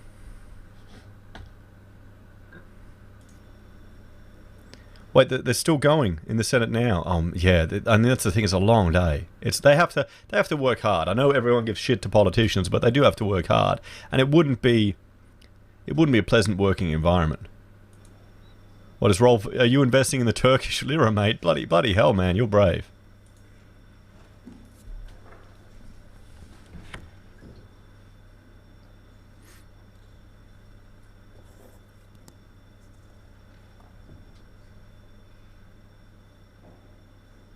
Okay, good. Good. Good, I'm glad you're joking. 20 cigarettes, aren't you rolling your own? Does Heise need another rum? What do you reckon? Think I should get one? Let me know in the comments. Should I go and get another rum or not? I'll put this other drink down to you guys. Down to the audience.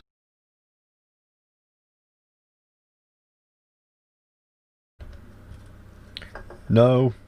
What did I miss? Yes, yes, yes. Hell yes, yes. Rum, rum, rum, rum. Okay. I'm getting a rum. I'll be back.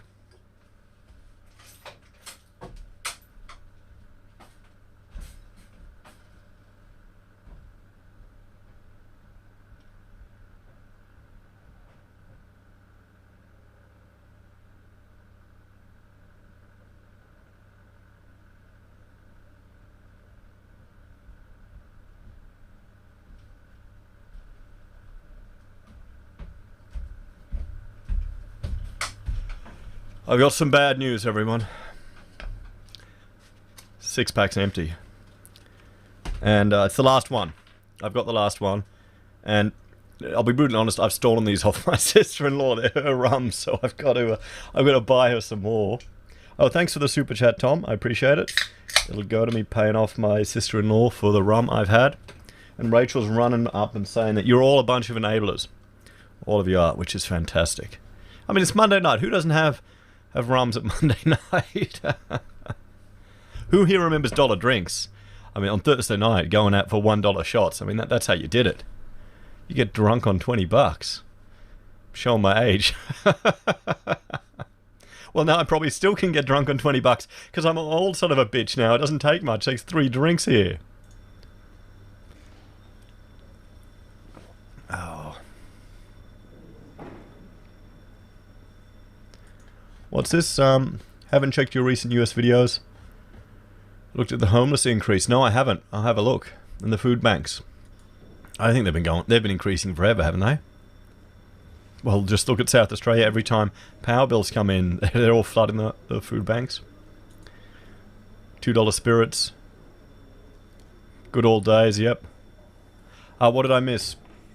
Well, some really, really boring speeches. Malcolm did a good speech about the cash ban, and then we heard why we don't need to worry about it. And then we heard a whole lot of Labour propaganda, then Liberal propaganda, and now they're going to vote against the interventions. The proposal was a simple change to legislation which would provide public certainty. That was it. And they're not voting for it. Thanks for the generous donation, Pub Test. I appreciate it, mate. Thank you very much. And congratulations on your getting your Twitch associate or thingamajig. Pub has a Twitch stream, guys, where I think he's filming birds in his backyard. And he's got 50 people subscribed to it. Brilliant. Party at Heise's. Well, it's Monday night. You know?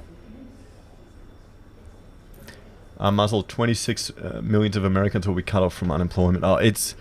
What's happening in America is crazy. I mean, just looking at what's going on there with the whole election. I mean, that's just nuts. You know? What Crunchy's... Oh, that soldier on Twitter. That was edited... I mean, that's just ludicrous. I mean... That has to be done on purpose to anger Australian public. That's what it has to be for. You know?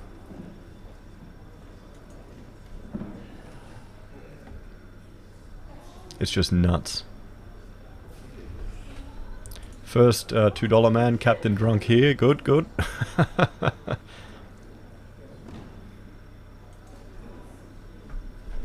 There you go, look at that.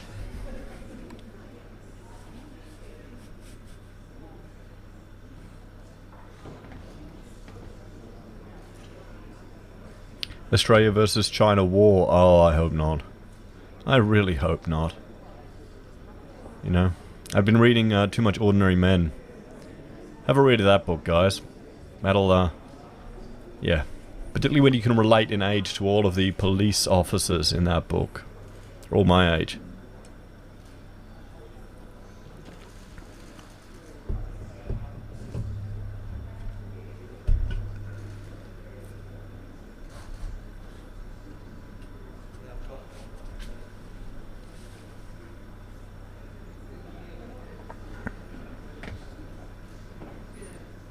Who wouldn't Biden side with? Oh, well, there wouldn't be a war.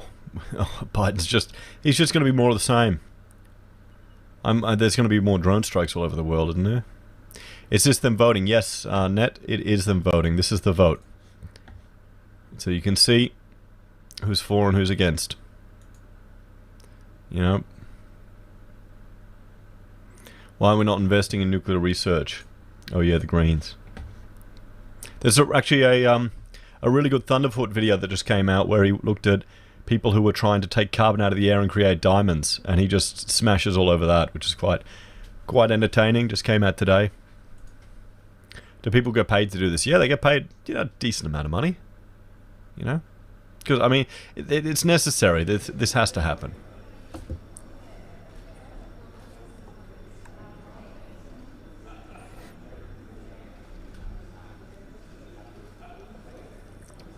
It's just a shame. I suspect it's because one nation would have gotten a win. They wouldn't want that. I think that's got more to do with it than anything.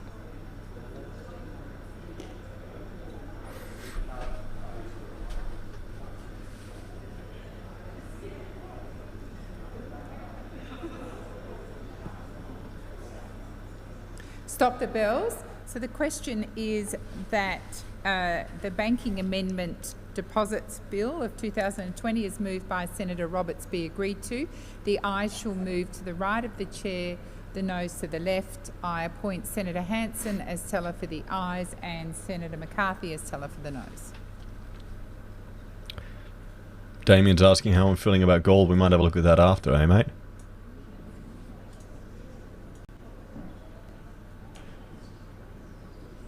I'll bring that up here. Oh, ouch.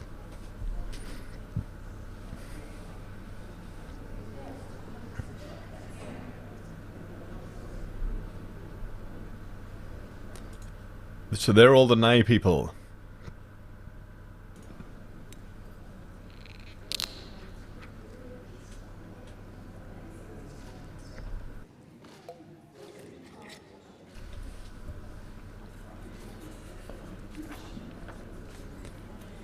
So they're all the people I would argue seem to just want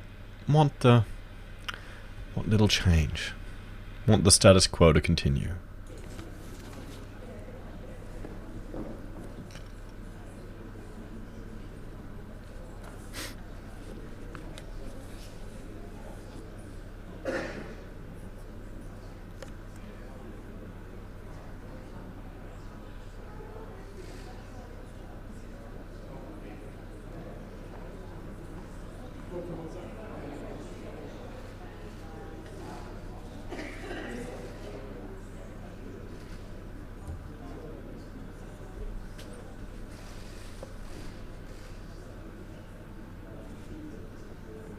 Damien's asking, do you think we're the only ones watching this? I'm sure there'd be other people.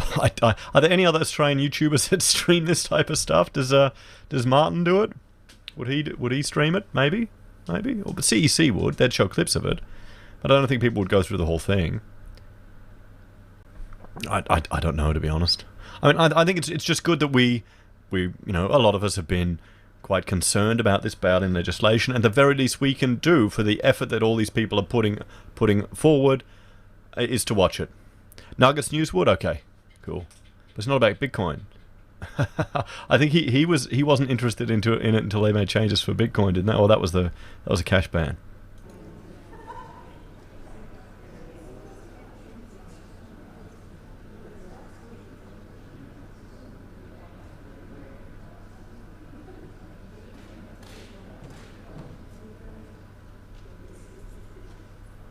I'd do a video with Nuggets. Oh, maybe. It's just so much effort organising the times and stuff like that with people. You know, I'm pretty lazy when it comes to. I got other stuff to do, guys. I got 5 kids. We got a house renovation. You know, and a wife wants it all sorted last year.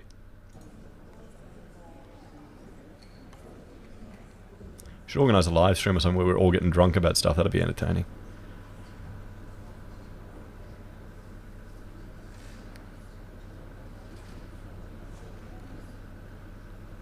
Oh, well, there you go.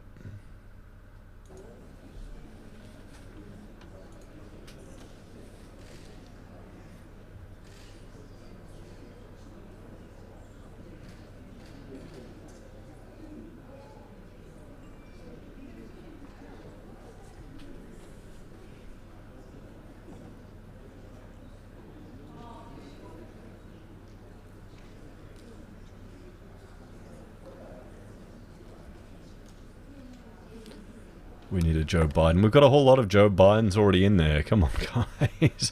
Why is it taking so long? Because they got to count. You know? That's it.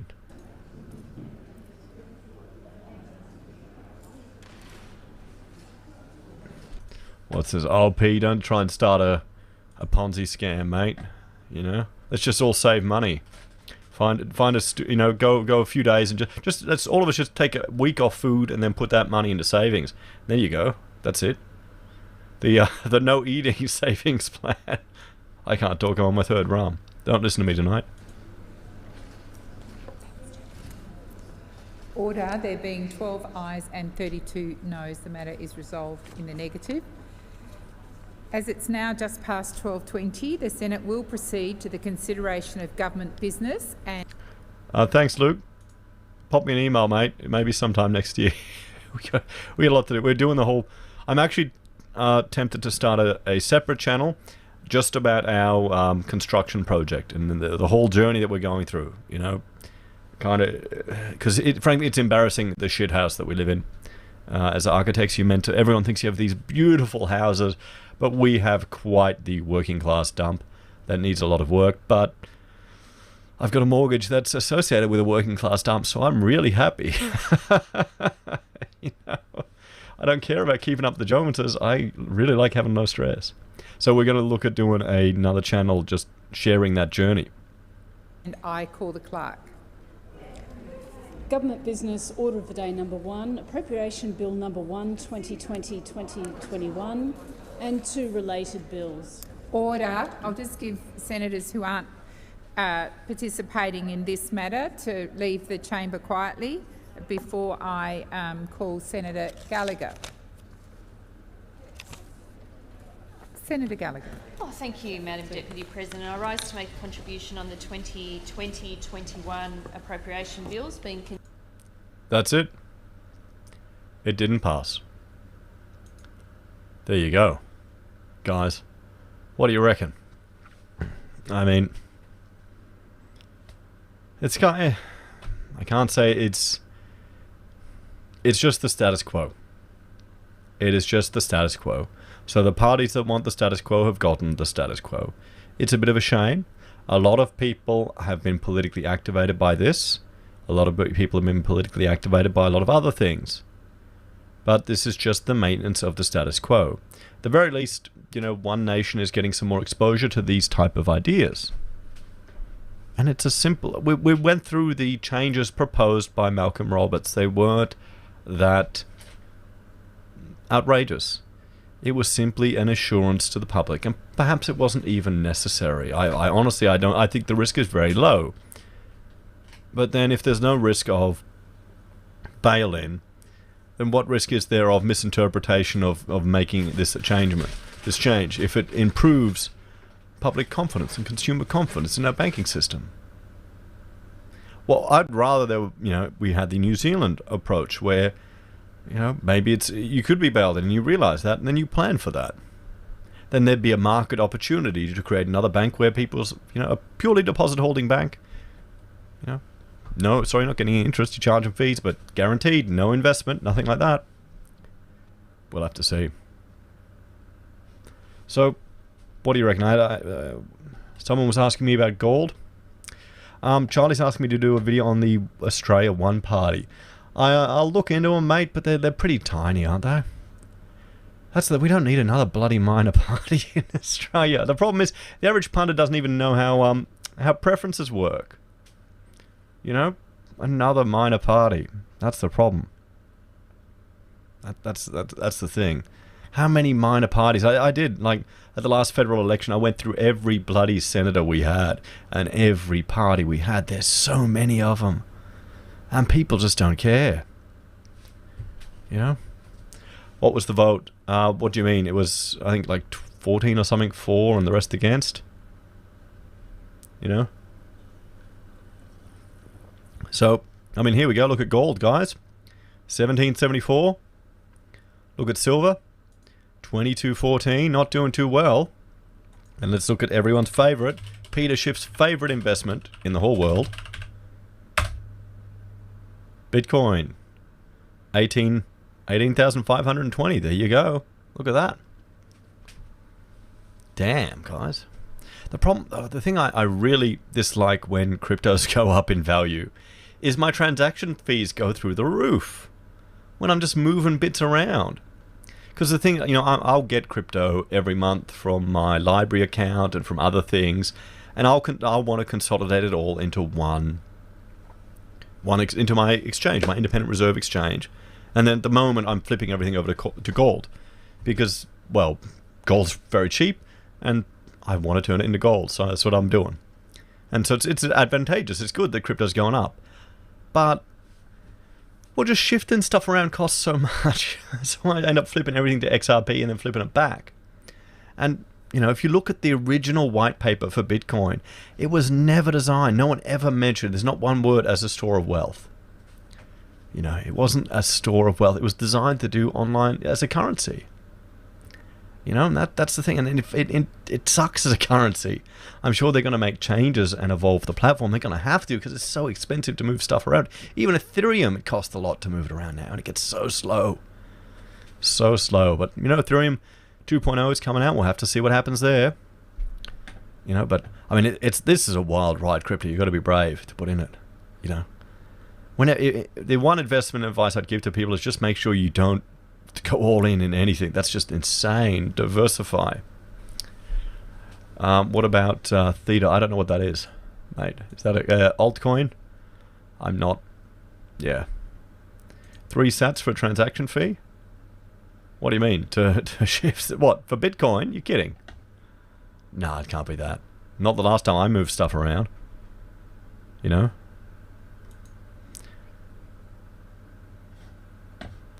Oh, mate. I'm not really a crypto guy. Like, I don't follow all the alts and all these stuff. I invested in one or two. What I would like is, rather than, like, you've got all these companies setting up these altcoins, and you can buy the altcoins as part of the platform. I'd rather buy shares in the company that owns the IP behind the platform, not the mechanism of the platform. That's kind of what I'm more interested in, because then you want to own the intellectual property, not the mechanism that is used to move around the intellectual property. That's kind of the theory I'm taking. So, but I'm old and boring, you know. So if you want to go for it, guys, go for it. You know. What are Trump's odds now? Is anyone still taking it bets on Trump? I know John Adams was telling me he's got a few Twitter people betting with him on it.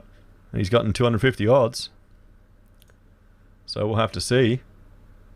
Decentralized video streaming. Okay. There's so many of them. I mean, I'm on Library. I was on BitChute, but it's just so hard to manage with the YouTube channel. I mean, I aim for 5 videos a day. You know, and I try and generally record them all in the morning. And because I've been trying to get my graphics, my thumbnails looking not crap, that takes a bit more time. And then if I want to re-upload them to BitChute, I've got to downscale them down to 720 and then re-upload them. Library does it automatically copies it over, which is really easy for me.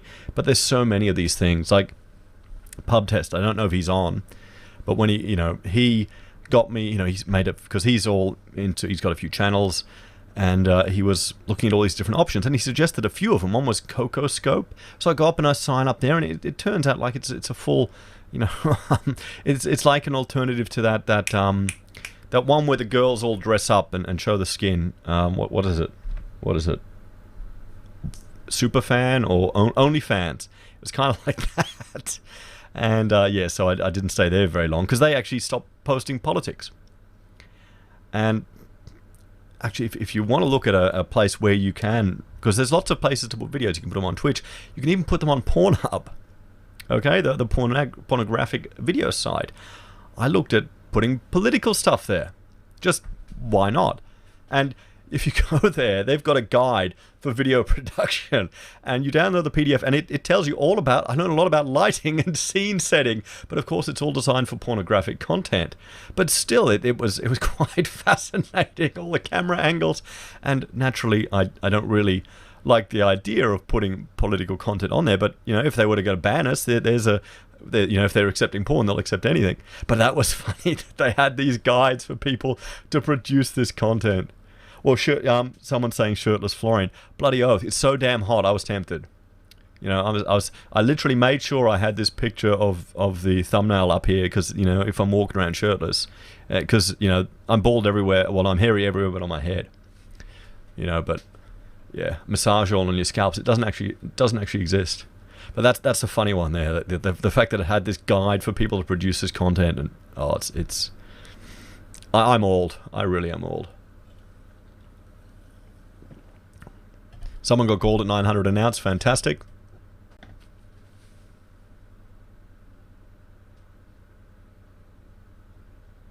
That's one way to sort out the pay gap. Oh yeah. Yeah. Egg cup with your face at the base. It will sell a million. Good idea. Good idea. I like that.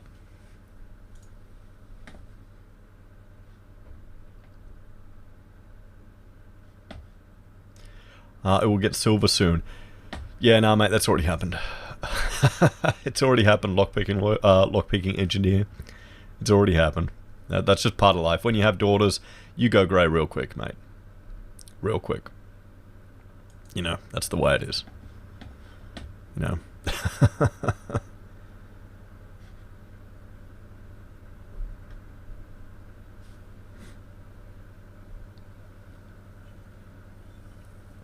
So guys, are you all disappointed, or are you happy with the result there?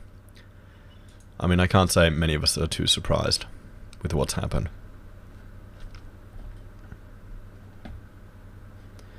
So ZZR Hardy has bought AMD at $9, sold at 12, and now it's 87. Well, the market, I mean, let's look at the, look at the Dow Jones, guys.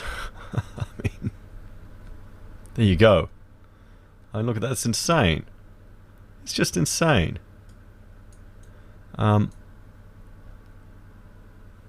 30,000 new height. S&P 500 new height. I mean, this is just the Fed's money printing. It has to be. I mean, we can look at what is it? Robinhood. Oh, how do you find that? Investments. No, I want that.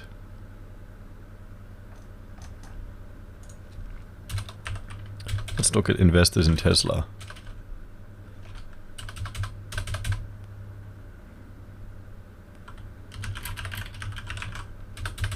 Oh, see, I've been drinking too much. I'm getting too tired. I mean, here we go. Is this one here? Nope. Stock. Tech stock stores. Oh, I can't find it. Just to seeing how many of the young newbies invest in this stuff. I mean, Tesla's going crazy too, guys. I mean, there you go. Look at that, $585. It's going to the moon. Apple, 116. I mean, it's just crazy. But I think it's got more to do with the hype. More to do with the hype, with the man. Who got in at 400? Who's going to be ballsy enough to short it? Try and make money off the hipsters. You know, who's going to be brave enough to do it, guys? Let us know in the comments. Charlie Brown's going, Odyssey is just library rebranded. Yeah, it is.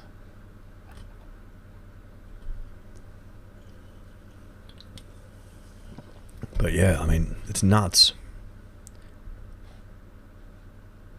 So who's old school? I'm old school, mate. Property, gold, silver, and cash. Safe. Kick him in the kanga. Well, yeah, there you go. I mean, that's it.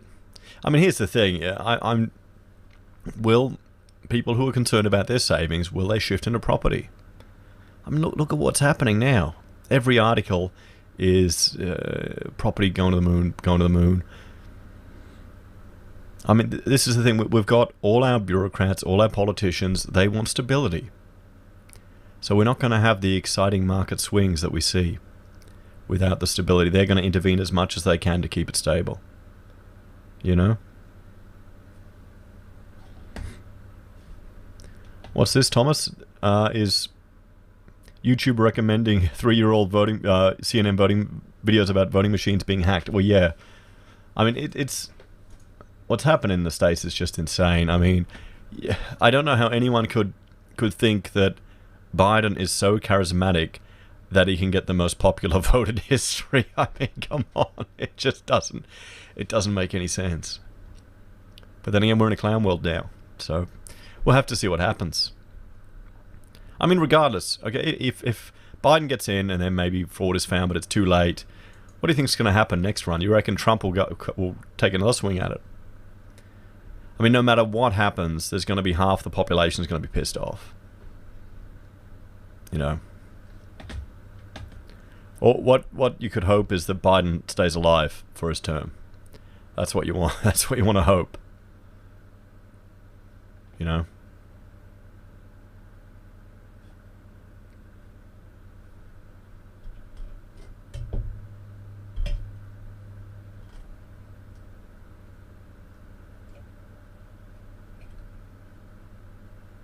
What's this? There's an XRP airdrop, is there? 1 for 1. Okay. Cool. Have to keep an eye on it. You know? I mean, that's one thing with crypto, guys, if you're not into it. They've got airdrops where they literally give away free crypto. If you use Coinbase, you can do all of these little online tutorials and get free crypto. You know, like $50 worth, $100 worth. You can keep it, or you can change it or exchange it. You know, so, you know, there's certain places where it's useful. I mean, I quite like the fact that I'm earning actually crypto from library, and I'll flip it over and just, I turn it all into Perth Mint Gold token. That's what I do with my crypto at the moment. So I don't lose it, or, you know, maybe I should get an old Bitcoin wallet and actually put it on the server, on the computers here. Weekend at Biden's. Nasty people against Trump. Well, Trump isn't, he's not part of the establishment. You know, he's not. My concern is that people have voted for just more of the same. And they've voted out someone who they didn't like because he wasn't polite. And he was a bit too rough for them, but they voted in someone who's more likely to start conflicts on a global scale. That's kind of the sad thing, you know.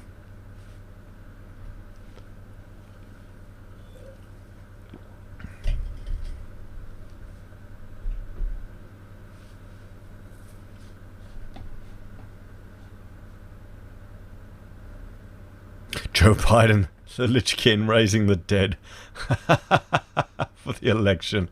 I like that one. I like that one. What is it in Warcraft Classic? You know, is that it? The Lich King. You know, should make a T-shirt.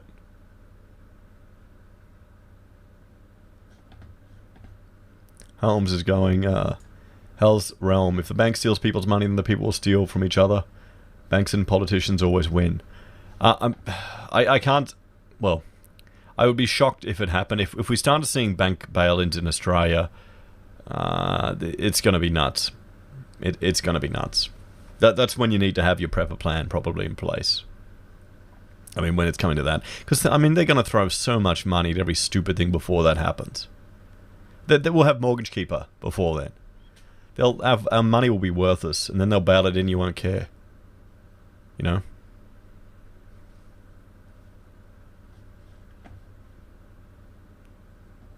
Unshackled might stream it as another YouTuber. Okay, cool.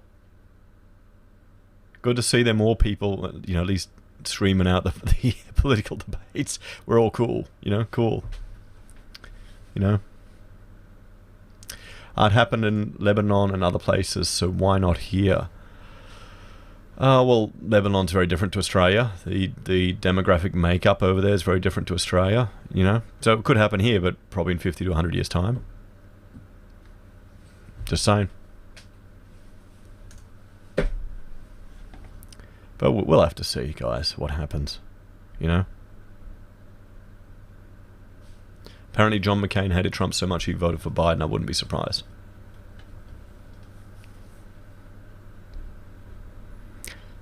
You know, I keep joking about Mortgage Keeper, but we're seeing it. We're seeing intervention happen left, right, and center, guys.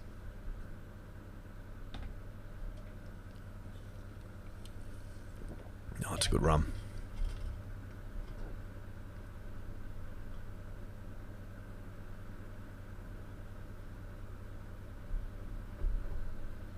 Yeah, that's why he voted in this election. Doesn't matter if you're dead. Isn't that the joke?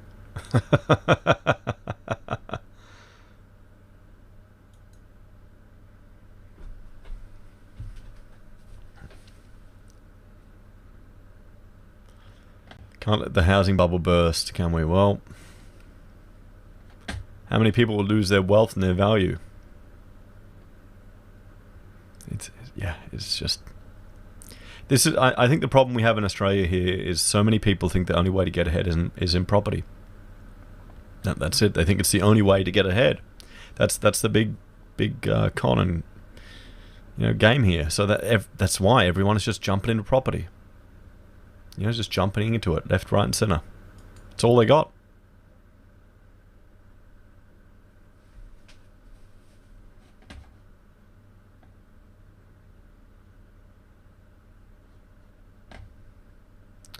Thanks, Kanga. Appreciate it, mate.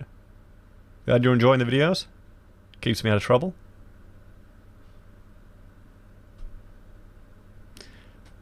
Scooter, in 2030 no one will own anything and will be happy.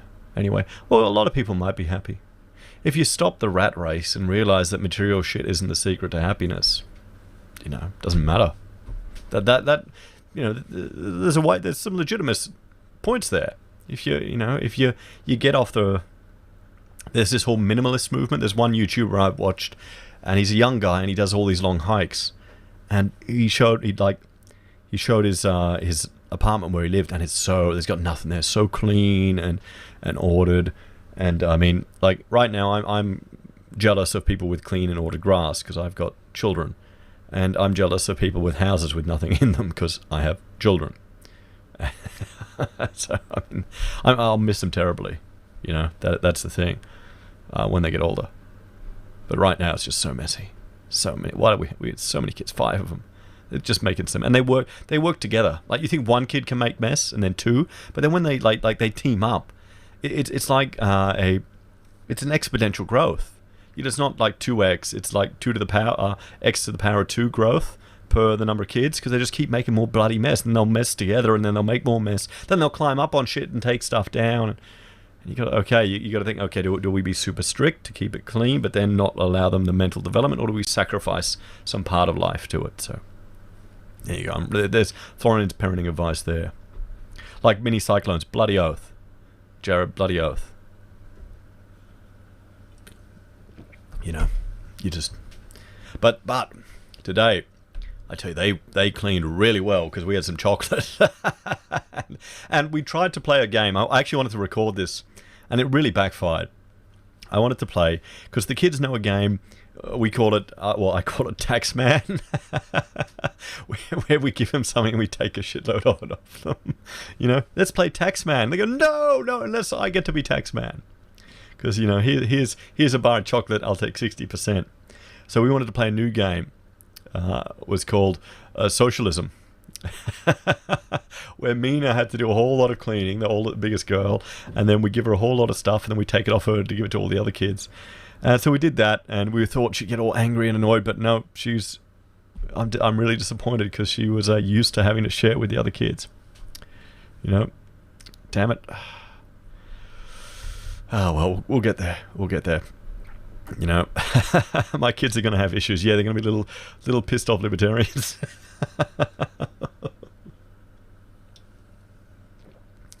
You know, if their teacher says taxes are good, so the evil monster, the tax man's coming to get you. And the funny thing is, some of Rachel's family, they were like senior up in the tax department. We're teaching our kids that the tax man is a monster that steals your possessions off you. That's good parenting, isn't it?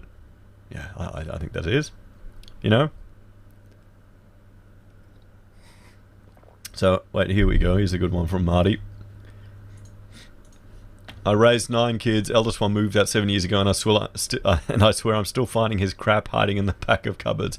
It never ends.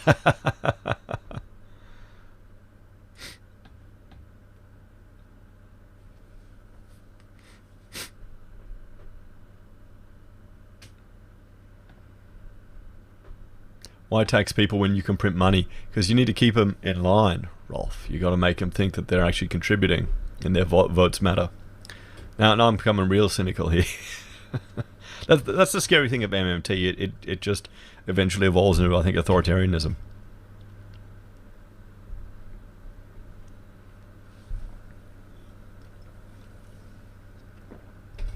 Oh.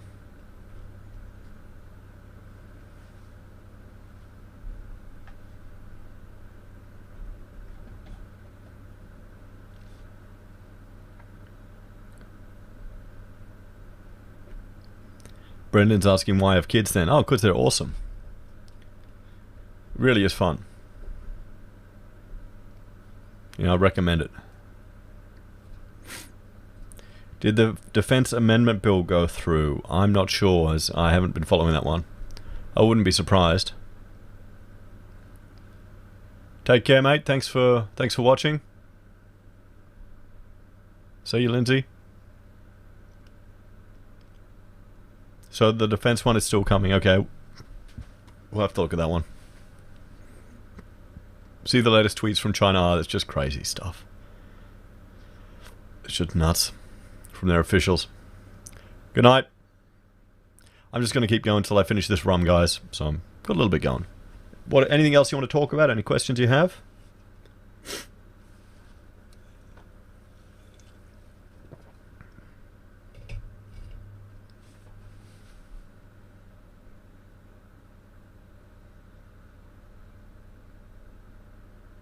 Have 10 more rums, Florian.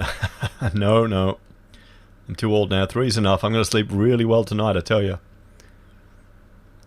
Merry Christmas, Bill. Thanks, mate. Hey, honey. How you going? You can come down. Rachel's at the other end of the house. Are the kids in bed?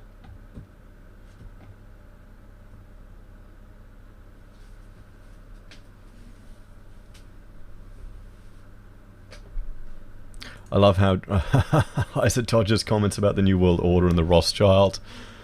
Oh, mate, of course, I'm being paid by him. Didn't your handler tell you? Crypto, gold, crypto, silver. I thought you were Agent 54.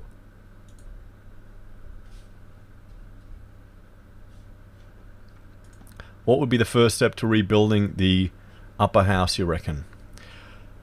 Getting people interested in it. You know. She wants her rum back. Yeah, she's not getting it back. I've drank it all. Rachel's shitty. I don't own Tesla stock. I own a little bit of Apple, but I haven't made money on it. I bought it was 130, so I'm just sitting on it forever. But risky analysis. Getting people interested in the upper house, I think, is important. You know, getting people motivated that we actually need one here. Hey, honey. Do you want to come talk to everyone? Yeah, why not? Okay. Prove they exist. Do you have any questions for Rachel while she's here? Guys. She wants her rum. You're not getting your rum back, honey. That was my real reason. That's all I have is one rum. I've eaten all the cheese and all the meatballs. They're all gone. All gone? Yep, they're all gone. It's not a surprise. You didn't like rum until you met me. Yeah, yep. I actually didn't like rum. I had some good mates from school that Irish descent, and they would mix very strong rums, like this much rum and that much Coke. So I was used to drinking like that. And Rachel would go and she'd do the bottler runs when we were living together, and she'd buy a 6-pack of beer and a 6-pack of rum. And after a while, I'd go through all the beer and I'd start drinking your rum. And then I started really liking it because it's just sugar water that makes you feel happy with a little bit of a kick. And yeah, so then I started drinking your rum before the beer. So annoying. You got shitty about that ever since. Oh. No more kids just yet. You'll have to wait a bit longer. It's not going to help when I'm drinking rum, guys. No chance, honey. I'm going to bed tonight. I'm going to sleep. I'm going to sleep. Besides, Edward's only 7 months. Give us a break. Real pirates drink it straight. Yep. Yeah, it is. You drink it straight with the rocks. Bloody oath. But the problem is, if last time I drank it straight, I finished a whole bottle in one night. You were falling upstairs and vomiting all night. Yeah, it wasn't good. Oh, this is better for me. I behave more. Yeah, I can't. If I drink that much, it's not good. It's ready for tomorrow morning video. It's messy. Yeah, they might be a bit late. Yeah, maybe late tomorrow. Yeah. How the new bub going? Edward is Mr. Roly-Poly. He's rolling, and he's discovered a safe space in the lounge. He likes to roll underneath the coffee table and have some safety from his siblings. I'll find that picture. He's so cute. I'll find that picture. Here we go. So he's a stereotypical Downsy, guys. They smile all the time. He's really happy. I thought that was just kind of a meme, but he is happy all the time. It's great. When are you going keto again, Florian? Not for a while after these rums. So I've probably written it off for a couple of days. We'll see. It'll definitely be January 1. Yeah, I can tell you that. Yeah. Every year, January 1, it's a health kick. I'll probably start a fast next year. But with Eddie, with a baby who's got Downs, one of the big issues is their muscle tone is so low. So a big part is getting early intervention and getting them, moving and all these things. So for us, we give him a lot of tummy time. So he'll be on the living room floor just playing around with the other kids. So he's gotten quite strong. So he's getting really good. He's hitting the milestones. He's slower than a normal child, but he's happy. He's doing his own thing. You can annoy him and tease him, and he gets angry. So he's great. Yeah, but he smiles all the time. It's nuts. Whereas we've got other kids who growl at me. Oh yeah, Odelia, that's her native tongue. Grr. 2-year-old that growls. So yeah. Yeah. Hang on. Question, how do you fit architecture work in all the videos? I do it after. Right now I've got probably a break between projects. One's just come to finish. Yeah, Rachel's got, has the client accepted the next stage? Yep. Okay, well there you go. Rachel's got a job on. We've kind of moved away from, well, we've scaled back our firm so much that it's just the two of us. So we only have to work on jobs that we want to. So we don't do huge projects anymore. We need a whole lot of staff, and we can make more money doing it like this. So I'm picky with the clients, and I think I've got one job starting up this week. But I'll do the videos early in the morning or late at night. And I fit it in when the kids go to bed, so I can work about 2 hours a day. So if I need to work any more than that, I have to call in babysitters. Dave is suggesting I need the sponsor to be Bundy Rum. Bloody oath. If anyone works for Bundy, I would happily be the... Not in product. Yeah, it would be a disaster. Not in product. I put on too much weight then from it all, but still, it'd be, I would happily recommend it. Happily recommend it. Very happy. Yeah. Bloody oath. You'll merrily. Yeah, merrily. How do you guys manage everything with 5 kids? Oh, they just raise themselves, pretty much. They don't raise themselves. Oh, Florian. Feels like it. Your dad, you get to kind of be here and work and close the door. I do most stuff with the kids. But it's good because I have to run around with appointments and taxi drive them everywhere. So it's good having Florian at home. It means I can just go, you're responsible. You can keep an ear out. And well, I'll put the hose on and the sprinkler on and say, go play. And leave them out there. Often, if you see a video and there's suddenly a cut from one thing to the other, that could be me running out there telling them to be quiet, or someone's screaming. So that's probably what's happened. Or they're broken in. Or they're barged in. But then last time I picked Odie up, they'll bang on the door sometimes. They're kids. That's part of it. But that's why to answer your question, I am sacrificing my dreams of a lawn, my fetish of a lawn that I wanted. I'm seeing all these... We're looking at all these ads, these videos on bloody houses, and they got manicured bullshit lawns, and all I got is dirt there. And you tried with seed. It's very patchy. Well, Rachel showed me a YouTuber who's I think How to Dad, and he's got this full-on video about how he made the lawn. I just got a box for $5 to stuff it. I'll just chuck it out there. It's going to grow one way or another. And, yeah... Yeah. Any other questions? No, that's it. Oh, Demo's telling you to get more exercise, Rachel. I need it. I want to do more weights. We both do. Yeah, we've got to get the weight set going. That's it. It's in a bit of disarray at the moment. Yeah. We had a gazebo and it died in the last storms. It kind of filled up with water and it collapsed. So yeah, but well, no, chocolate's easier than exercise. Yeah. And rum. I want to do weights though. I miss it. I like doing weights. What do we have? Pub's mate. His mate has 6 kids. He now works from home and does everything with the kids. His wife has to go to work. He's living her perfect life. So he's a house husband. He's a house husband. Fantastic. That's not happening, honey. Oh, come on. I don't want to go to work. There you go. Oh, I've been there, done that. Ninjutsu is the fitness regime. What are the weird gold statues behind you? They are actually Hungry Jack's figurines from The Simpsons. I wish it was... Remember this movie? Yeah. From The Simpsons movie. Oh, hang on, you're hitting the mic. Oh, sorry. There it is. Yeah, yep.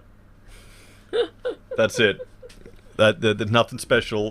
My sister-in-law got them for me years ago, so I thought I'd put them in there because YouTubers are meant to have knick-knack and LED lights and shit all behind them. They're not even.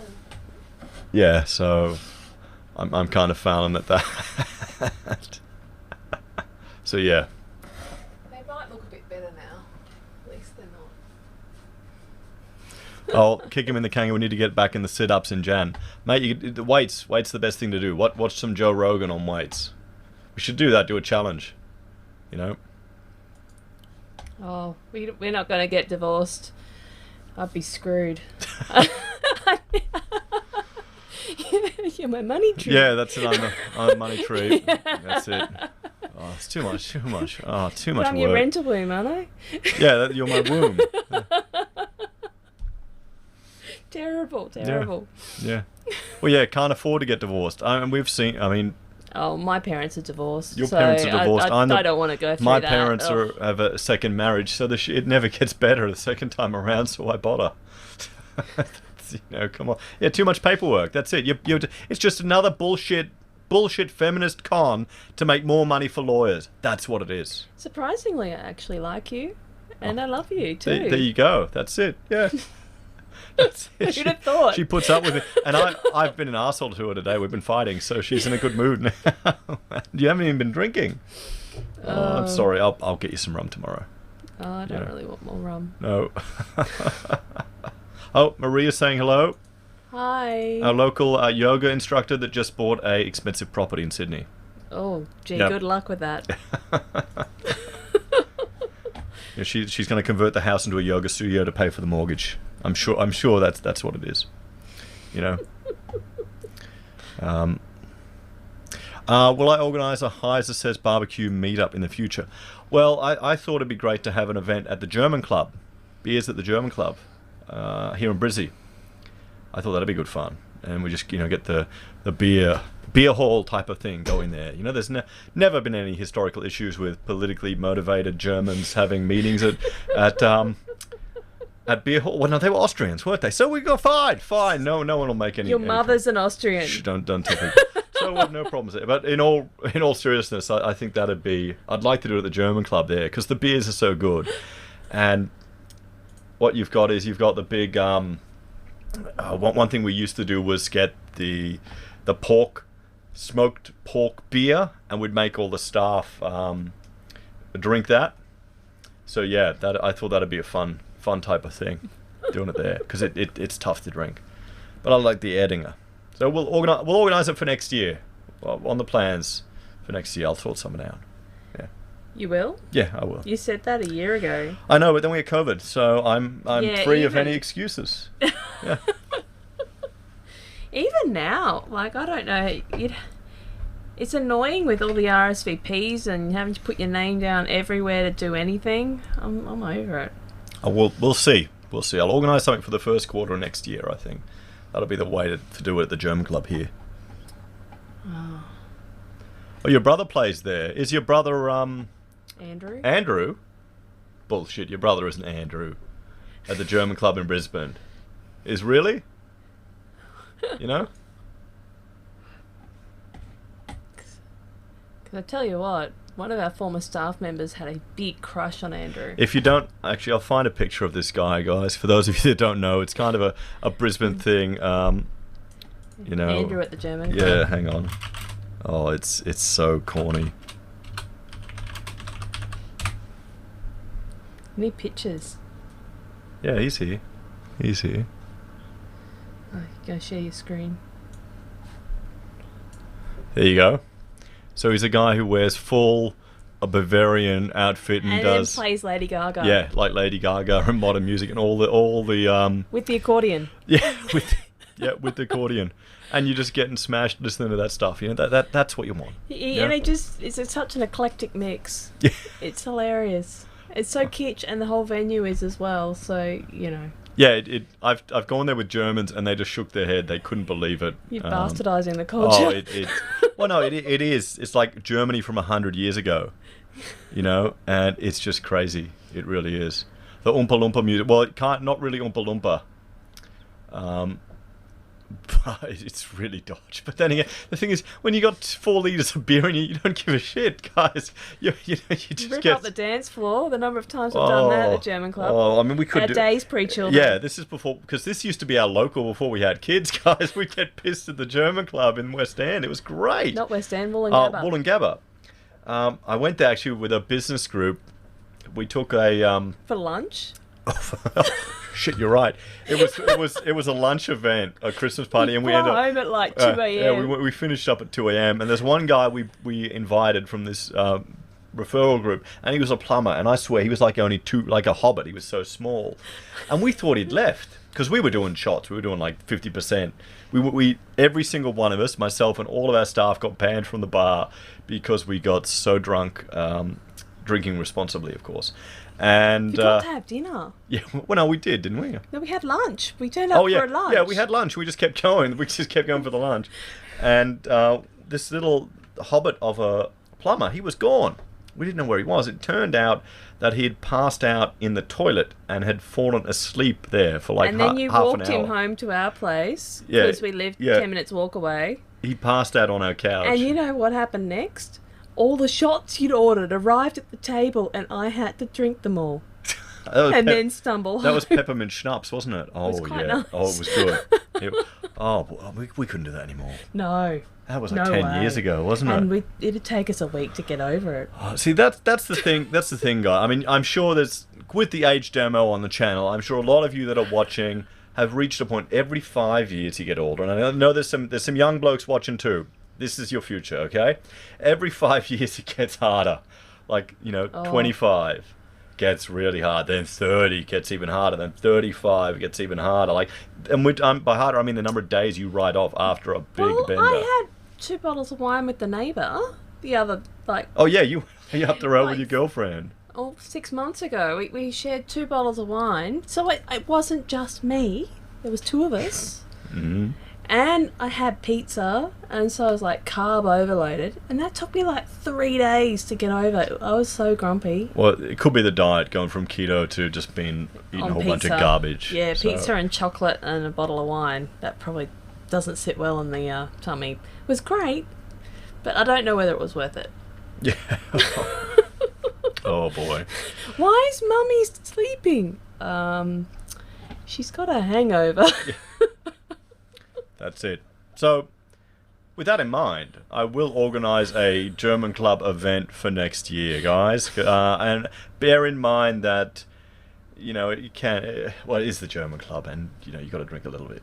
Well, I love Jägermeister. Oh, no. Oh, that's... I just keep thinking of Jäger bombs. So let us know in the comments if you'd be interested in that, everyone. And thank you all very much for joining in today. It's a shame that the simple legislative change that Malcolm Roberts pushed for didn't get through. But yeah. They don't seem to get much through One Nation. I think they're against him. I think, I think it's a political move rather than sense. If you think so, yeah, I get the feeling too. Anyway, guys, thank you all very much for watching. And I'll see you all next time. Take care. Have a good night. And cheers, guys. I'll see you all later. Hang on, I gotta press the thingamajig. You really have had a lot of rum. Oh, I'm tired, honey.